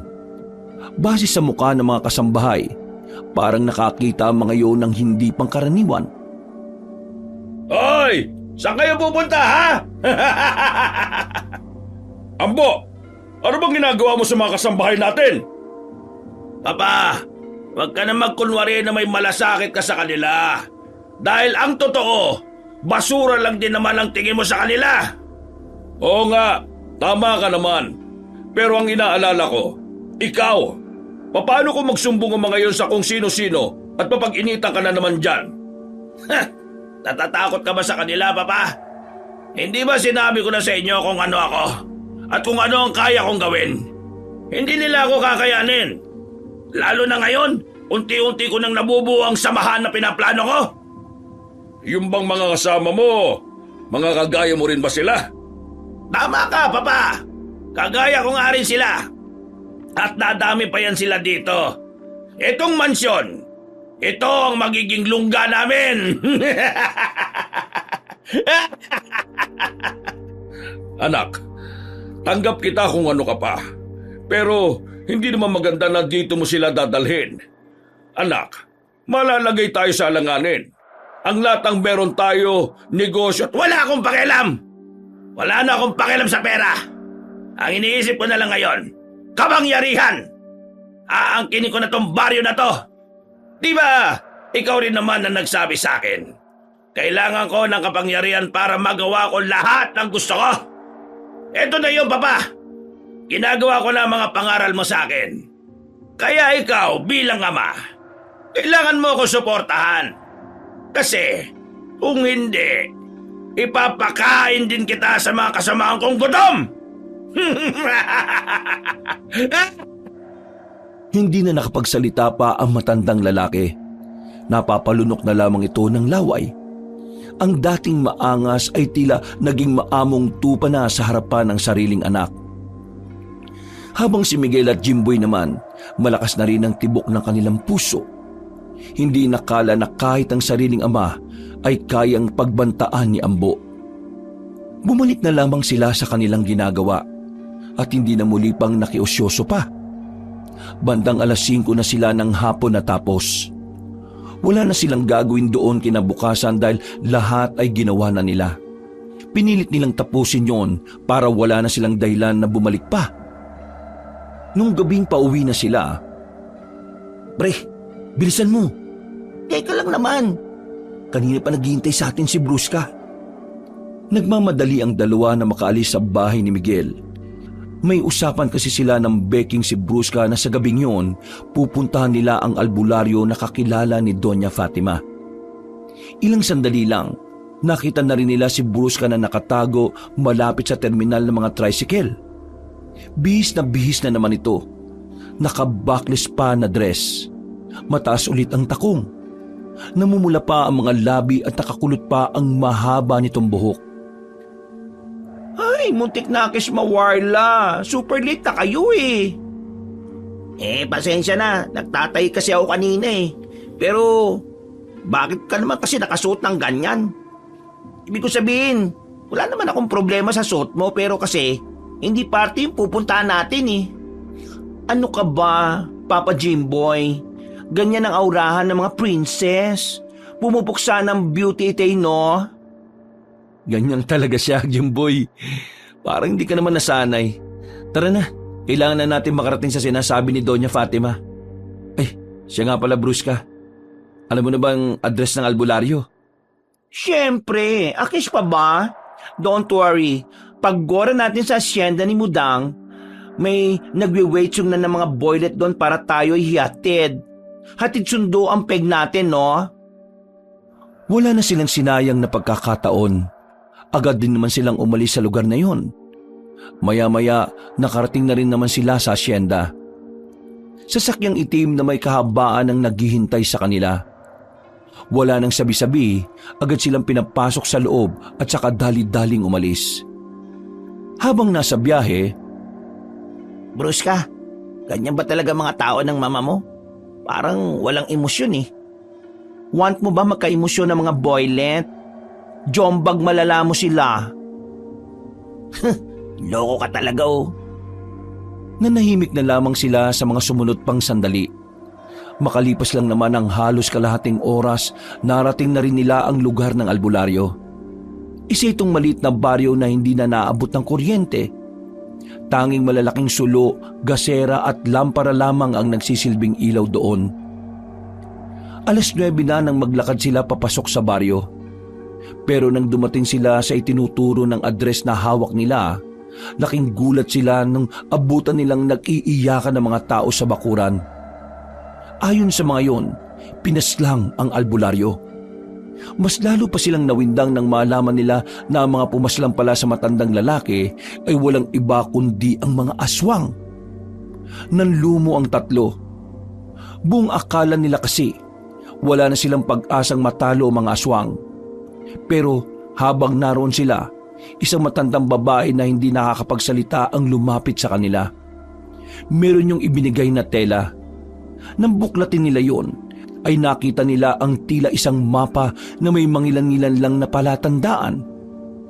Maraming salamat po sa inyo. Nakikiramay po kami sa pagkawala ni Manong. Sumenya-senyas ang babae. Mabuti na lamang ay marunong makaintindi si Jimboy ng mga ganoong pakikipag-usap. Ang sabi niya, puntahan daw natin ang mga nakalagay sa mapa. Yan daw ang magiging sagot para makuha daw natin yung espada na magagamit sa pagpatay sa mga aswang. Napatango na lamang si Miguel at Brusca. Sa mga sandaling yon ay agad na rin silang umalis. Malungkot man dahil wala silang inabutan na albularyo, pero sa kabilang banda ay nabuhayan pa rin sila ng loob. Pupuntahan na ba natin to ngayon? Mas maganda nga sana kung ngayon. Sayang ang bawat oras natin. Hindi natin alam kung kailan mag-aasik ng lagim si Ambo. Ako, gora ko anytime, anywhere. O sige, sama na rin ako. Don't you worry mga boylet. Gugora din naman sa atin ang mga tau-tauhan ni Modang, no? Bawat segundo ay mahalaga sa kanila. Kaya kahit na alanganing oras na rin, hindi na rin nila sinayang ang pagkakataon. Kahit na papaano ay kampante naman sila na nasa ligtas silang kalagayan. May mga dalang armas din kasi ang mga tauhan ni Doña Fatima na kanilang kasama. Nagdaan ang halos kalahating oras. Narating na nila ang sinasabing ilog sa mapa. Nasa gilid lang din naman kasi yun ang daan. At ayon sa mapa, merong tulay roon na pwede nilang tawiran. Pagtingin nila sa kaliwang banda, nakita nila ang isang tulay na mukhang luma na. Doon tayo aakyat. Mukhang marupok na yung tulay na yan. Kaya nga ang gagawin natin, isa-isa lang muna ang tatawid ha. Mas maganda siguro kung mauna tayo. Ako na ang unang tatawid. Ay, bonggang Violet na ite. Very brave. Kapag natigok, very dead ka rin dyan. Biglang umihip ng malakas ang hangin. Malakas ang agos ng ilog kaya kinailangan talaga nilang umakyat ng tulay. Pagdating nila roon, malakas na hangin din ang sumalubong sa kanila. Para bang merong pumipigil sa kanila na makatawid doon. Pero kahit na ganon, hindi yun naging hadlang para sa kanila. Ang tanging iniisip nila ay kailangan nilang makuha ang espadang sinasabi sa mapa. Kagaya ng kanilang napag-usapan, nauna ngang tumawid si Jimboy. Hindi pa man ito nakakalayo, nakikita na nilang gumigewang-gewang na ang tulay. Yun ay dahil sa lakas ng hangin at sa pagiging magaan din ng tulay. Pre, ayos ka lang ba dyan? Sumenyas lang ng thumbs up ang lalaki bilang tugon. Pero aminado si Miguel na maging siya ay kinakabahan din para sa kapakanan ng kanyang kaibigan. Tahimik siyang nagdadasal na sana ligtas na makarating sa dulo si Jimboy. At maya-maya pa, nakahinga na rin siya ng maluwag na makitang nakatawid ng maayos ang binata. Diyos ko, buti naman. O sige, ako na ang... Wait! Bakit? Want kong mauna, kaso scared ako Kesh eh. O sige, ikaw na mauna. Pero tanggalin mo muna yung suot mong may takong. Baka ikaw pa yung kauna-unahang malaglag kapag hindi mo hinubad yan. Ang worried nga Kesh, baka mamaya biglang madjulog ako. Ayoko pa mategi. Ayoko pang madela, no? Insan, kailangan mong tatagan ng kalooban mo. Kailangan mo makatawid sa dulo. Pero kung natatakot ka, edi ako na muna mauna. Gusto ko nga mauna eh. Alam mo, parang sa buhay lang yan eh. Kapag meron tayong agam-agam sa sarili natin, wag na natin gawin kaagad. Huwag tayong magmadali. Kailangan natin maging malinaw ang kaisipan natin. Kung natatakot ka na baka magkamali ka, di pag-isipan mo mabuti. Pagnilayan. May mga pagkakataon sa buhay natin na hindi natin kailangan makipag-unahan. Ika nga nila, hindi naman talaga karera ang buhay eh. Hindi mo kailangan makipag-unahan. Ang mahalaga, marating mo rin kung ano yung narating ng iba. Kagaya ngayon, kung hindi mo pa kaya, paunahin mo muna yung iba. Gawin mong inspirasyon yung mga taong nauna sa'yo sa kung ano man ang gusto mong maabot. Tinapik-tapik pa ni Miguel ang kanyang pinsan sa balikat. Gumilid na rin si Brusca. Hinanda naman ni Miguel ang kanyang sarili at nagsimula na rin siyang tumawid. Gumigewang ang tulay. Lumalakas pa ang hangin. Pero nanatiling matatag ang lalaking si Miguel. Nakahawak lang siya sa lubid. Maigpit ang pagkapit niya. Kagaya ng kung papaano siya kumapit sa mga kaunting pag-asa na meron siya sa buhay. Halos 2 minuto lang ang nakalipas, nakarating na rin siya sa dulo. Kasama ni Jimboy. Galing mo pre, mas mabilis ka pa sa akin ah. Paano? Napag-aralan ko kung paano yung ginawa mo, di mas napag-usayan ko na. Ang inaalala ko, si Brusca. Akala ko ba kanina kaya niya. Kaya naman niya. Ang kaso, bigla na lang siyang nagduda sa sarili niya. Natatakot siya na baka malaglag siya. Pambira naman kasi. Bakit kasi ang taas ng takong? Sinabihan ko nga na hubarin na muna niya. Isa-isang tumawid ang iba pa nilang kasamahan. Hindi nagtagal, si Brusca na lamang ang natitirang nasa kabilang banda. Natatakot itong tumawid kahit hinubad na nito ang suot na mahabang takong. Lalong lumakas ang ihip ng hangin. Brusca! Malakas ka! Matapang ka! Lahat kakayanin mong gawin basta magtiwala ka lang sa sarili mo na kaya mo! Isang mahabang katahimikan ang namayani. Maya-maya lang, nakita na lamang nilang marahan ng humakbang si Brusca sa maliit at marupok na daan na tulay. Yan! Ganyan nga! Sige! Sa pagpupursige at pagsusumikap ni Brusca, makalipas lang ang halos 7 minuto, nakarating na rin siya ng ligtas. Kumembot pa ang bakla at saka nag-iwan ng kataga. Brusca, 22 years old, pambato ng San Guillermo, na naniniwala sa kasabihan na ang buhay ay hindi karera, lalo na kung walang kabayo. And I thank you! Loko-loko talaga to. Pinakaba mo naman kami. Nagawa pa nilang magtawanan ng mga sandaling yon. Pero wala silang kamalay-malay na sa kanilang nilalakbay, yun na pala ang huling makakangiti at makakatawa sila. Dahil sa kanilang patutunguhan, may mga naghihintay sa kanilang pagsubok.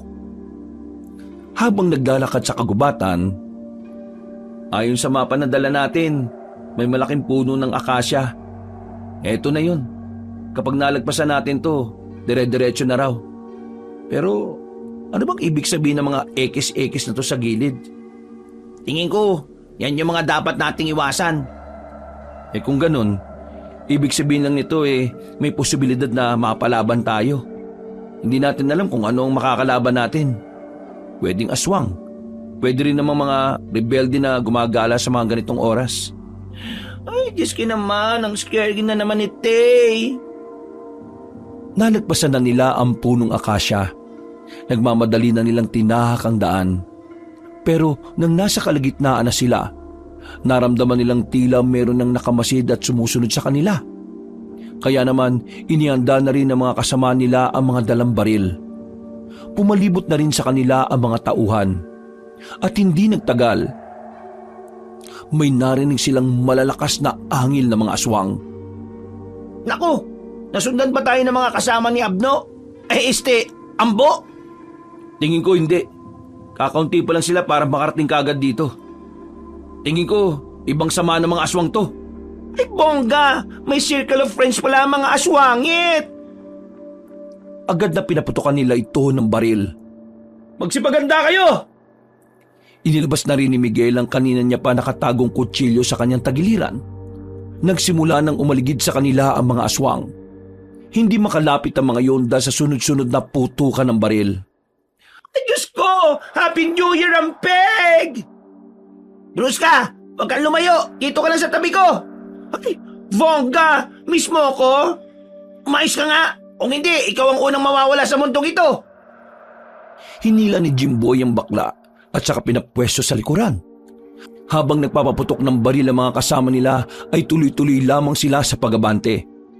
Mga ilang sandali lang, bigla na lamang may lumitaw na aswang mula sa itaas.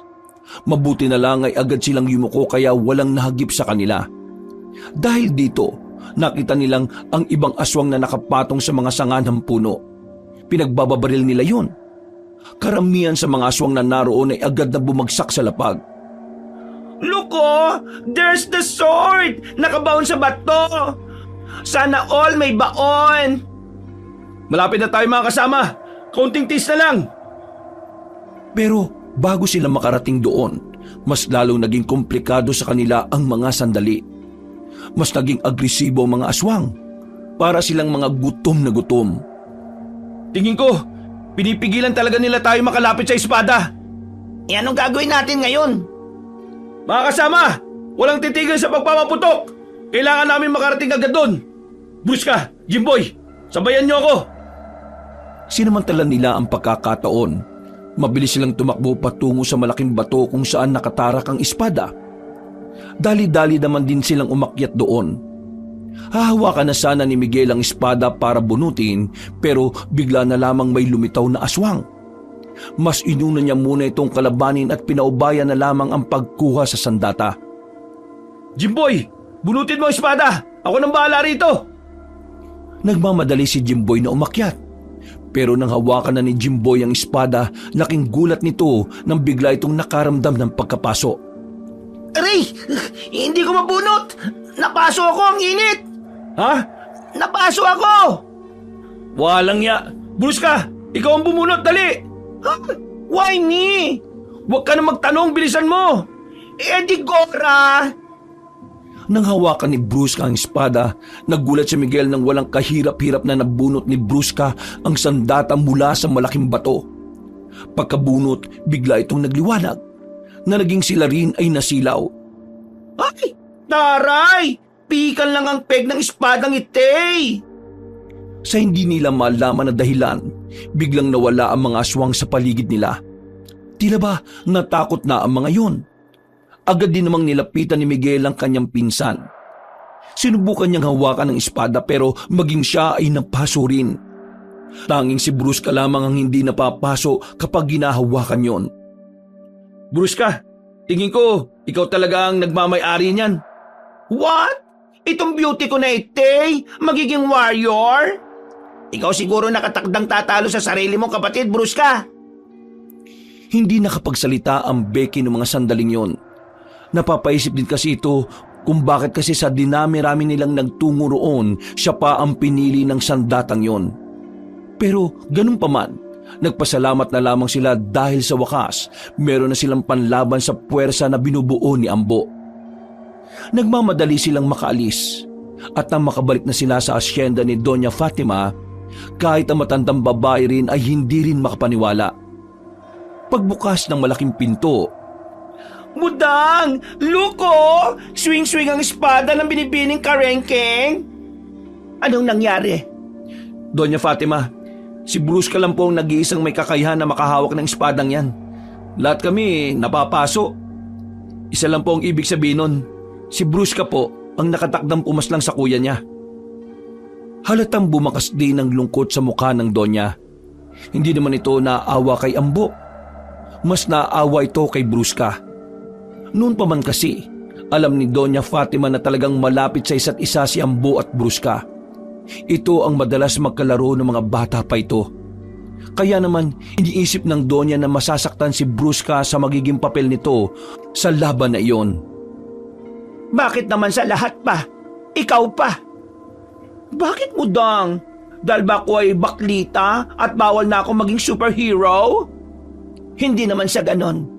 Hindi ito tungkol sa kasarian mo. Tungkol ito sa relasyon mo sa kuya mo. Alam kong mahal mo pa rin si Ambo kahit na nagkaganon na siya. Kaya naman, Mudang! Knows ko ang meaning mo. Don't you worry. Before ito mangyayari, Modang Kes, ready ng aking heart at utak sa pwedeng maging ganap sa battle na ite. Kaya, don't worry, Modang Kes. Kayang-kaya ng beauty ko ite. Wala nang nagawa pa ang matandang babae na si Fatima. Pumayag na lamang ito kahit nalabag sa kalooban niya na magpataya ng kanyang dalawang anak. Pero wala rin naman itong magagawa. Yun lamang din ang tanging paraan para matalo nila ang binabalak na kasamaan ni Ambo. Noong mga sandaling yon, walang kamalay-malay si Miguel na meron palang naghihintay sa kanyang masamang balita. Magkasama sila ni Jimboy papauwi sa bahay ni Mang Loloy. Pero kakaiba ang pakiramdam ng binata. Mang Loloy? Jepoy? Nasaan kayo? Nang makasilip na sila sa loob ng bahay, nakita nila ang ibang gamit na nakakalat. Sa puntong ito, kinutuban na sila na masama. Laking gulat na lamang nila nang abutan nila kung ano ang nasa bahay. Nakahandusay si Mang Loloy sa sahig. Duguan ang buong katawan. Halos hindi na rin nila makilala ang mukha nito sa dami ng saksak. Ang tiyan naman, nakabuka rin. Wala ng laman loob. Nanlambot ang tuhod ni Miguel noong mga sandaling yon. Si Jimboy naman, napakapit na lamang sa gilid. Gulantang silang dalawa sa kanilang nasaksihan. Brutalang sinapit na matandang si Loloy. Kalunos-lunos at parabang talagang pinahirapan muna bago tuluyang pinaslang. Gagi! Diyos ko naman! Naiyak na lamang si Miguel sa mga pagkakataon na ito. Pero mas lalo siyang nabahala nang maalalang wala rin doon ng kanyang kapatid na si Jepoy. Umarangkada ang kanyang kaba. Otomatiko niyang tiningnan sa bawat sulok ng bahay ang bata. Pero wala siya roon. Si Jepoy! Wala si Jepoy! Magkasama sila ni Jepoy kanina eh! Diyos ko! Wag naman sana napahamak si Jepoy! Pinuntahan agad ni Miguel ang bata sa likod bahay. Nakahinga siya ng maluwag nang makitang naroon si Jepoy. Nakasiksik ang bata sa pagitan ng dalawang drum. Takot na takot, iyak ng iyak. Nanginginig pa ito nang lumapit sa binata. Kuya, si Mang Loloy, pinatay po siya ng mga aswang. Nakita ko po si Kuya Ambo, kasama po nila. Pinatay nila si Lolo Loloy.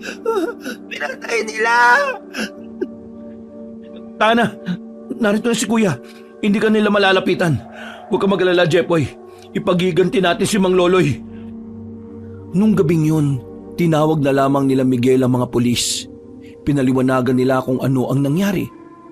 Hindi man kumbinsido ang mga pulis sa kanilang kwento, pero iginalang pa rin ang mga yon ang nangyari. Kinuha ang bangkay na matanda at inaasang kinabukasan na ito may babalik. Hindi naman na makontak nila Miguel ang pamilya ni Mang Loloy. Kaya sila na lang ang nagdesisyon na ipakremate na lamang ang matanda. Hinagpis at puot ang nararamdaman ni Miguel. mas lalo pa siyang nagalit nang malaman niya na namatay ang matanda para protektahan ang kanyang kapatid. Nung hapong yon, Mang Loloy, huwag kayong mag-alala. Gagawa na kami ng paraan para mapuksa ang mga gumawa nito sa iyo. Gagawin namin ang lahat para makamit mo ang hustisya na para sa iyo. Inilapag ni Miguel ang maliit na banga sa harapan ng altar. Napangiti na lamang siya ng pilit. Pero sobrang nalulungkot siya sa nangyari.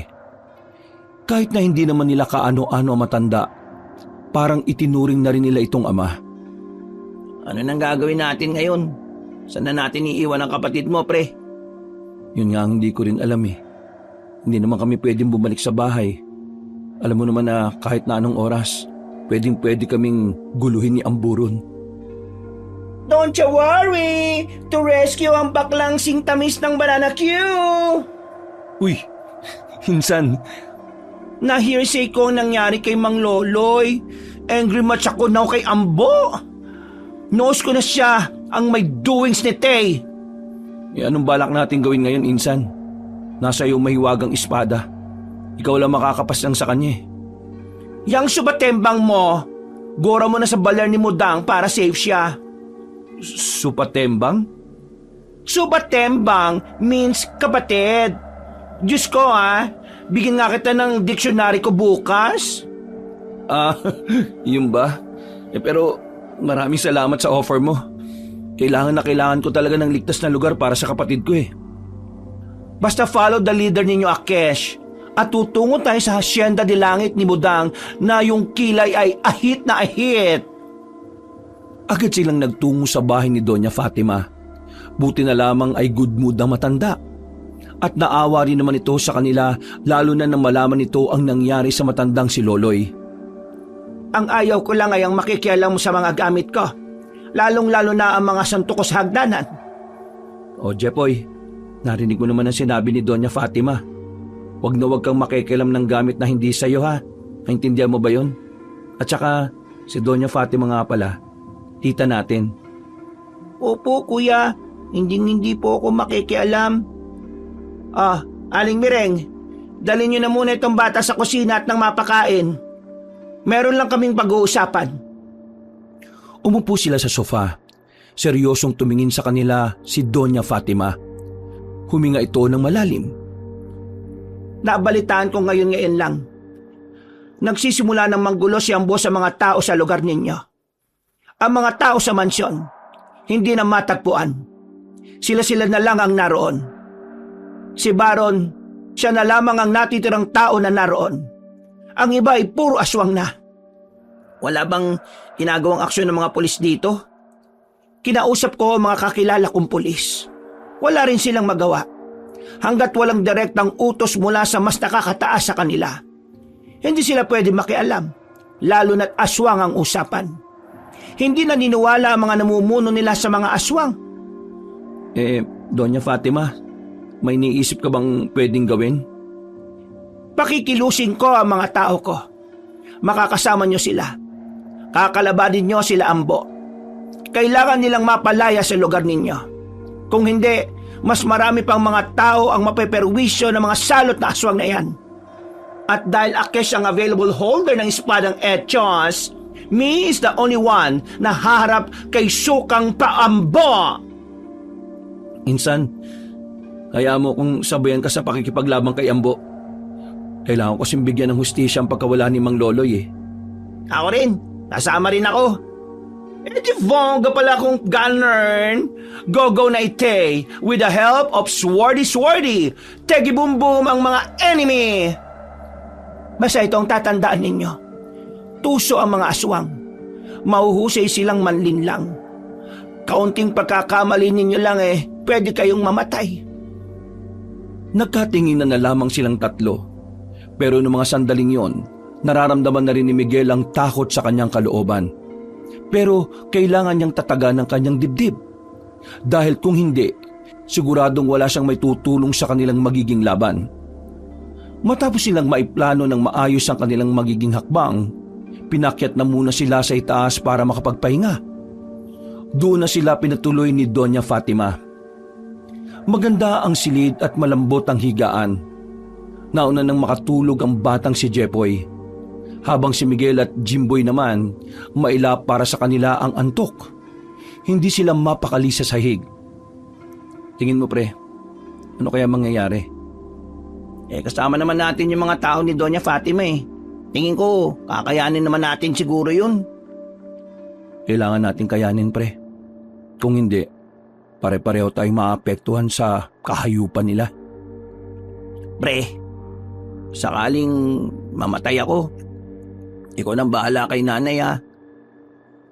Oo nga pala no, paano yung nanay mo? Nasa maayos naman na kalagayan na siya. Nitong nakaraan, inihatid ko na siya kay Tia. Nakita ko kasing lalalang sitwasyon natin sa lugar natin dahil sa mga lintik na aswang na yan. Mabuti naman kung ganun. Inaumagahan, kahit nakulang sa tulog, maaga pa rin nagising ang magkaibigang Miguel at Jimboy. Bumaba na silang tatlo sa sala. Naabutan naman nila ang mag-inang Fatima at Brusca. Isinabay sila sa pag-aalmusal. Pero bago sila matapos sa kanilang kinakain, isang masamang balita ang dumating. Ayon sa tauhan ni Doña Fatima, ilang pamilya ang pinaslang ng mga aswang sa baryo. At ang mas masaklap pa nito, di umano ay dumarami na rin ang mga kasama ni Ambo. Dahil sa kanilang nalaman, agad silang nagtungo sa kanilang lugar. Naabutan nila ang mga nakasalansa na katawan sa harapan ng barangay. Karamihan sa mga yon, mga tanod at kinatawan ng barangay. Sa ibang sityo naman, nagkaroon din ng mga nakabalandrang katawan ng mga tao sa bawat bakuran. Nagtindigan ng mga balahibo ni Miguel noong mga sandaling yon. Nararamdaman na nila ang bagsik ng mga aswang. Talamak na talaga pre. Mukhang di na sila basta-basta mapipigilan ng kung sino lang. Tingin ko, kailangan na talaga natin gumawa ng akbang. Mga wala silang puso. Mga wala silang awa. Matapos ang sandaling yun ay agad silang bumalik sa mansyon ni Doña Fatima. Inihanda na rin ng Doña ang kanyang mga tao, maging ang mga armas din na kanilang gagamitin. Naging mabilis ang paglipas ng oras. Sumapit na ang gabi. Ang mga sandaling kailangan nilang harapin ang mga kampon ng kadiliman. Sa mahabang katahimikan ng gabi, nasa kalsada na sila habang tinatahak ang daan patungong baryo. Kakaunting lakad na lang ay mararating na rin nila ang lugar. Handang-handa na ang kanilang kalooban. Si Miguel, tanga ng isang mahabang katana, habang si Jimboy naman ay merong daladalang itak na kinakalawang pa. Si Brusca naman, nakasukbit sa likuran ang mahiwagang espada. Hindi na ito nakasuot ng high heels, pero pulang-pula ang labi at makapal naman ang makeup nito. At tila ba sa mga sandaling ito, ang binabae ang pinakamatapang sa kanilang lahat. Stop! Gora tayo sa harapan ng baler namin. Bago tayo magwarlahan, we try to talk to Sukampa Ambo. Kung doon siya mag-listen sa Akesh, edi go! Todo na to! Natawa na lamang ibang mga kasama nila sa sinabi ni Brusca. Pero ang mga tawang yon ay nawala kalauna nang matanaw na rin nila ang mansyon ni Don Baron. Wala silang sinayang na sandali. Agad silang lumapit doon. Pumasok sila sa bakuran. At tila ba inaasahan na rin ni Ambo ang kanilang pagdating. Nakaabang na rin yon sa balkonahe. Oh, Brusca, kumusta ka? Ang aking kapatid na baluktot at malambot na kaunting suntok tulog. Kumusta rin ang subatembang kong mukhang tuko? Bongga ang friends mo ha? Same-same kayo ng mga pes. Actually, may kamukha ka. Ha?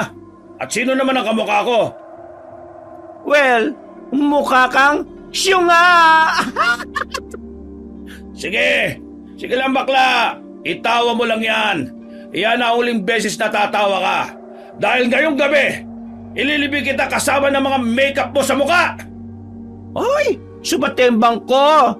Gumora ki Sheer para mag-talk show sa'yo for peace. Maybe we can talk about your problem. Kung inaakala mo magiging mabuting tao ko, manigas ka na lang dyan. Hindi mo ba nakikita? Isa na akong aswang! Hindi na ako mapipigilan! Habang tumatagal, sumasarap ang pagiging aswang ko! Masarap ang karne ng tao! Masarap ang laman loob ng tao! Masarap ang buhay ng isang aswang! Matagal ang buhay namin! Hindi ako kagaya nyo na namamatay sa sakit! Okay, yarn ang want mo? Go! Warla na ite! Mga bakla! Rat-ratin na natin to! Nagpulasan ng mga aswang sa mansyon. Kahit si Ambo ay bigla na lang ding nagtago. Dahil dito, sinumantala na nila ang pagkakataon na lumusob. Walang nagawa ang mga aswang ng mga oras na yon kundi itago ang kanilang mga sarili. Hindi nagtagal, naangkin kagad nila ang mansyon. Sandali silang tumigil, nakiramdam sa paligid. Pero maya-maya lang, bigla na lamang namatay ang lahat ng ilaw sa paligid. Sa puntong ito, nakakuha na ng tamang pagkakataon ng mga aswang para lumusob. Biglang nagbago ang ihip ng hangin. Naging kalamangan ng mga nilalang ang pagiging madilim ng paligid. Kaya naman marami agad sa mga kasamahan nila ang nadali. Sinubukan naman nilang pumalag. Pero habang tumatagal, nakikita nilang tagilid na sila sa laban na yon. Jimboy! Sa gilid! Ay, gagi! Ano? Jombag malala mga aswangit ang muka! Nagagawa pang makapalag ng tatlo, pero hindi na nila namamalaya na unti-unti na silang nauubos. Kaya naman nakaisip si Jimboy ng pagkakataon sa mga oras na ito. Bigla itong tumakbo papasok ng mansyon. Mabuti na lang ay alam nito kung saan nakalagay ang pinakakontador ng buong bahay. Pag-angat nito ng kontador ay nakita na lamang ni Brusca at Miguel ang mga kasama nilang nakahandusay. Nako, wala na mga kasama natin. Tayo na lang tatlo. Huwag tayo mawalan ng pag-asa. Magtiwala tayo sa mga sarili natin. Don't you worry mga boylet. Nandete pa ang sword ni Beauty. Biglang lumusob ang mga aswang. Balak na silang dumugi ng mga yon. Pero nang itaas ni Brusca ang espada, nagkaroon ng malakas na liwanag. Kapangyarihan ng bading! Sige na at magningning! Winasiwas ni Brusca ng malakas ang espada. Sa isang iglap lang, bumulagta na ang mga kasamang aswang ni Ambo. Hindi makapaniwala ang binatang aswang.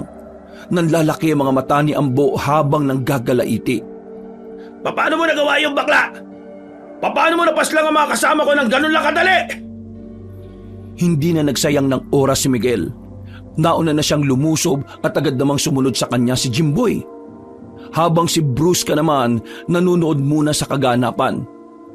Para ito kay Mang Loloy! Tinaga ni Miguel si Ambo gamit ang katana nito. Tinamaan yun sa muka. Pero madali itong nakadistansya. Hindi din naman nagpahuli si Jimboy. Agad nitong sinundan ng taga sa tagiliran. Dahil doon ay parang hiningal ang aswang na si Ambo. Ano akala ninyo? Matatalo nyo kaagad ako ng ganito lang? Alam mo na hindi mo kakayanin ng espada ni Brusca. Kaya kung ako sa'yo, sumuko ka na lang. Binibigyan ka pa namin ng pagkakataon. Manahimik ka! Sino ka para utusan ako sa kung ano nararapat? Hardinero ka lang na isang duka! Huwag kang makisabat dito! Ganun. Di ka talaga mag-listen. Okay, di na lang din Akesh mag-talk. Walang ano-ano, tumakbo ang binabaing si Brusca. Hindi ito nagdalawang isip na hiwain ang aswang na yon sa dibdib. Dahil sa ginawa ni Brusca, agad na napaluhod ang kaliwang tuhod nito. At sa pagkakataong yon, tila umayos na rin ang pananalita ni Brusca dahil sa pagiging emosyonal. Mahal kita, kuya. Kagaya ng dati, walang nagbago sa pagmamahal ko sa'yo. Ikaw pa rin ang kuya ko na lagi kong kalaro noon. Ikaw pa rin ang kuya ko na nagtanggol sa akin sa mga batang makukulit na tinutokso at pinupuli ako. Pero iba na ngayon. Nagbago ka na. Hindi ko alam kung bakit ka nagkaganyan pero... Gusto mo malaman kung bakit ako nagkaganito? Sawang-sawa na ako sa buhay na kinagisnan natin. Sawa na akong sumunod sa mga utos. Sawa na akong kalimutan ng mga pangarap ko para sa gustong buhay sa akin ng mga magulang natin. Tapos, Naghiwalay pa silang dalawa. Akala mo ayos lang sa akin yon? Bakit? Naapektuhan din naman ako, kuya. Nasaktan din naman ako. Pero hindi ko pinili ang maling landas. Sa maling landas na to naramdaman ko ang totoong kapayapaan at kalayaan. Sa tinahakong landas na ito, nagagawa ko ang mga gusto ko. Nagagawa ko lahat. Mga anak, kasalanan ko ang lahat. Ambo, ako ang may kasalanan kung bakit ka nagkaganyan.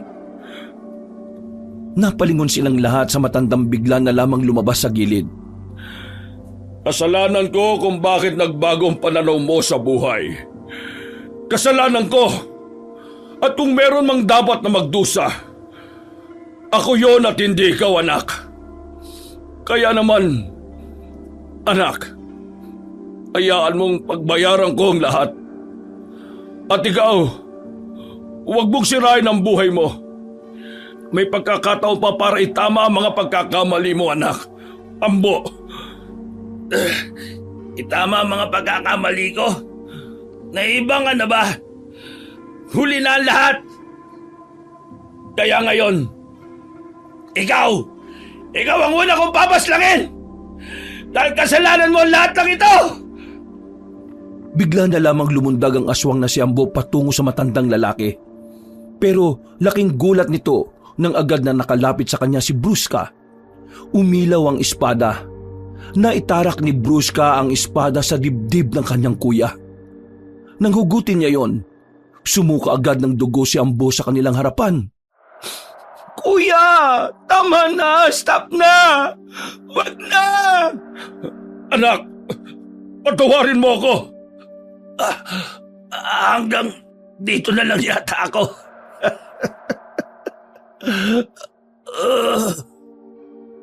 Hindi nagtagal, unti-unti na rin bumagsak ang lalaking si Ambo. Nakita na lamang nila itong unti-unti ring nagiging abo. Yun ay dahil sa kapangyarihan ng meron ng espadang gamit ni Brusca. Kuya, patawarin mo ako. Pero kailangan ko tong gawin eh. Kailangan mo na magpahinga. Hindi ko hahayaan na mas lalo ka pang maging masama sa mata ng karamihan. Kuya, mahal na mahal kita.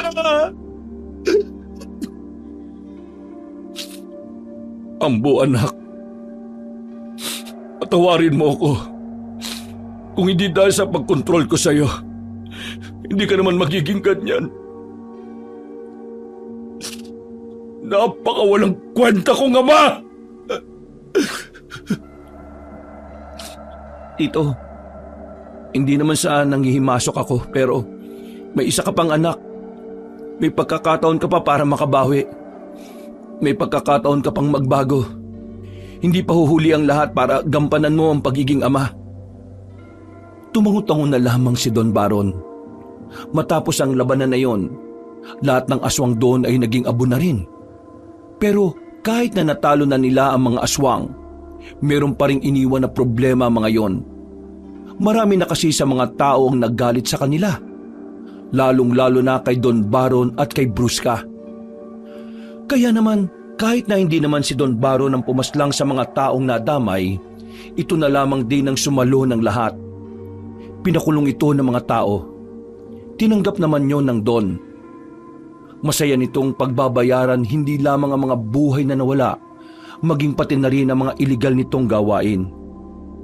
Habang hinahatid na sa piitan ng Don, napapabuntong hininga na lamang si Miguel. Hindi niya inakala na hahantong ang lahat sa madugong katapusan. Pero kahit na papaano, nakakahinga na rin siya na maluwag. Dahil sa wakas, wala na ang mga nilalang na nagdudulot ng takot sa mga tao. Nakamit na nila ang kapayapaan. Nung gabing yun, Brusca, pinabilib mo kami sa ginawa mo. Ngayon, wala ka ng dahilan para malitin pa ang sarili mo. Basta lagi mong iisipin, iniligtas mo ang maraming buhay. The best ka. Mas lalaki ka pa kaysa sa lalaki. Jeski naman to bola pa. Walay naman na kiss masyadong ginawa eh. Nag-cry-cry nga lang ako eh. Ano na palang balak natin ngayon? Wala na yung mga aswang. Ako, mamamasukan ako kina Doña Fatima. Tapos, hahanap ako ng bago naming matitirhan ni Jepoy. Uy, sama ako dyan. Kailangan ko din ng trabaho eh. Ay, maganda yarn. Palagi na tayos na magkakasama. Pero Kesh, itutuloy Kesh ang mga pag-aaral or how to use the swordy ng proper. Oh, cheers tayo. Cheers! Nagpatuloy ang kanilang inuman. Isang munting selebrasyon ng kanilang tagumpay. Isang inuman na nagdudulot ng ngiti kay Miguel. Dahil sa puntong ito, magagawa na niyang harapin ang bawat umaga nang wala nang nararamdamang takot, pangamba at panganib. Wakas. Yes, hello mga kabangers, mga kayanggaw, kabanong pole at muli tayo na naman ay magsa-shoutout sa mga nag-comment dun sa video natin na Sabungerong Konsehal. So random lang po ito, no? Tingnan natin kung sino po ang mapipili nating ma-shoutout. Si Gerald Camado, hello po, at shoutout rin kay Annie Rose Jess. Okay, and din si Emmanuel M. Pate. Ayan, then si Sofia Padua. Shoutout rin po kay Teresa Pablo. Yan po, halos lahat daw ay napanood niya yung mga videos natin. 369 daw yung total ba? Grabe si Ma'am Teresa. Then si Vilma Bautista, shoutout rin po. Then shoutout rin kay Violi Liharso. Yan, kay Jean Yakap. Shoutout rin po kay Luwina Silverio. Cora Estimadacion. Grabe. Then si Antipolo Irabon. Yan. And syempre shoutout rin po kay Marjorie Tongko Panon. Ayan. Then shoutout rin kay Brents Recto. Kay Mary Jane Duais. Kay Nestor Bauyon. Ayan. Shoutout po sa inyo. Then kay Roslyn Labajo. Kay Pangyaw Emmy. Shoutout rin kay Jesus Ramos. Yan, then siyempre kay Feliciano Peralta, shoutout po sa iyo. Then shoutout rin po kay Angeline Batikan from Taiwan. Okay, Ariel Leonino. Yan po, shoutout rin po kay Jovi Lambino, kay Jaywas Menpasite. Gis Menpasite. Grabe, ang hirap ng pangalan. Kay Bouts, kay Bouts ba ito? Kay Bouts yata. Nag-greet siya ng Eid Mubarak to all brother and sisters po ng mga Muslim po natin dyan. Shout out coming from Dubai, grabe. Then kay John Roniel Gallego, kay Aileen Baguio, shout out rin kay Evelyn Reyes, kay Pambansang Kulas, shout out po sa iyo. Then kay Nestor Bauyon, kay Paul John Encienzo. Yan, hello po. Shout out po kay Carmelita Marquina. Hello po kay Joan Oclarit. Yan, then kay Paul John Encienzo. Ay, nabanggit ko na ito kanina. Then kay Franz Darwin Rivera. Ayan. Then, shout out rin kay Crystal Hen. Kay Marcel Cipriano. Yan, pa-shoutout po from Batangas kay Maricel Cipriano, kay Virgilio Jr., kay Jacel May, kay Bianca, and kay RJ. And last, si Rose Agudo. Hello, shoutout po sa inyo. And syempre, shoutout po sa dito po sa Philippines, ang pinakamalaki po daw na ayon sa analytics natin, ang pinakamarami po daw number 1 na nakikinig kay mga kwento ni Kabanong ay yung mga taga Quezon City. Shoutout po sa lahat ng mga taga Quezon City at shoutout din po yung pangalawa sa pinakamalaki ay ang Maynila. Okay, shoutout po sa lahat ng mga nakikinig sa atin sa Maynila. At ang sa ibang bansa naman ay grabe, sa Saudi ang nangunguna, mga taga Saudi Arabia ang nangunguna po na nakikinig sa ating channel. So shoutout po sa inyong lahat. So hanggang sa susunod po na video, sana po ay makinig at huwag kalimutan pong mag-comment para ma-shoutout po uli rin kayo. And syempre, don't forget us to subscribe sa mga hindi pa ho nakaka-subscribe sa atin pong channel. Maraming salamat po. Muli, ito po si Kabanong saying, God bless you all. I love you!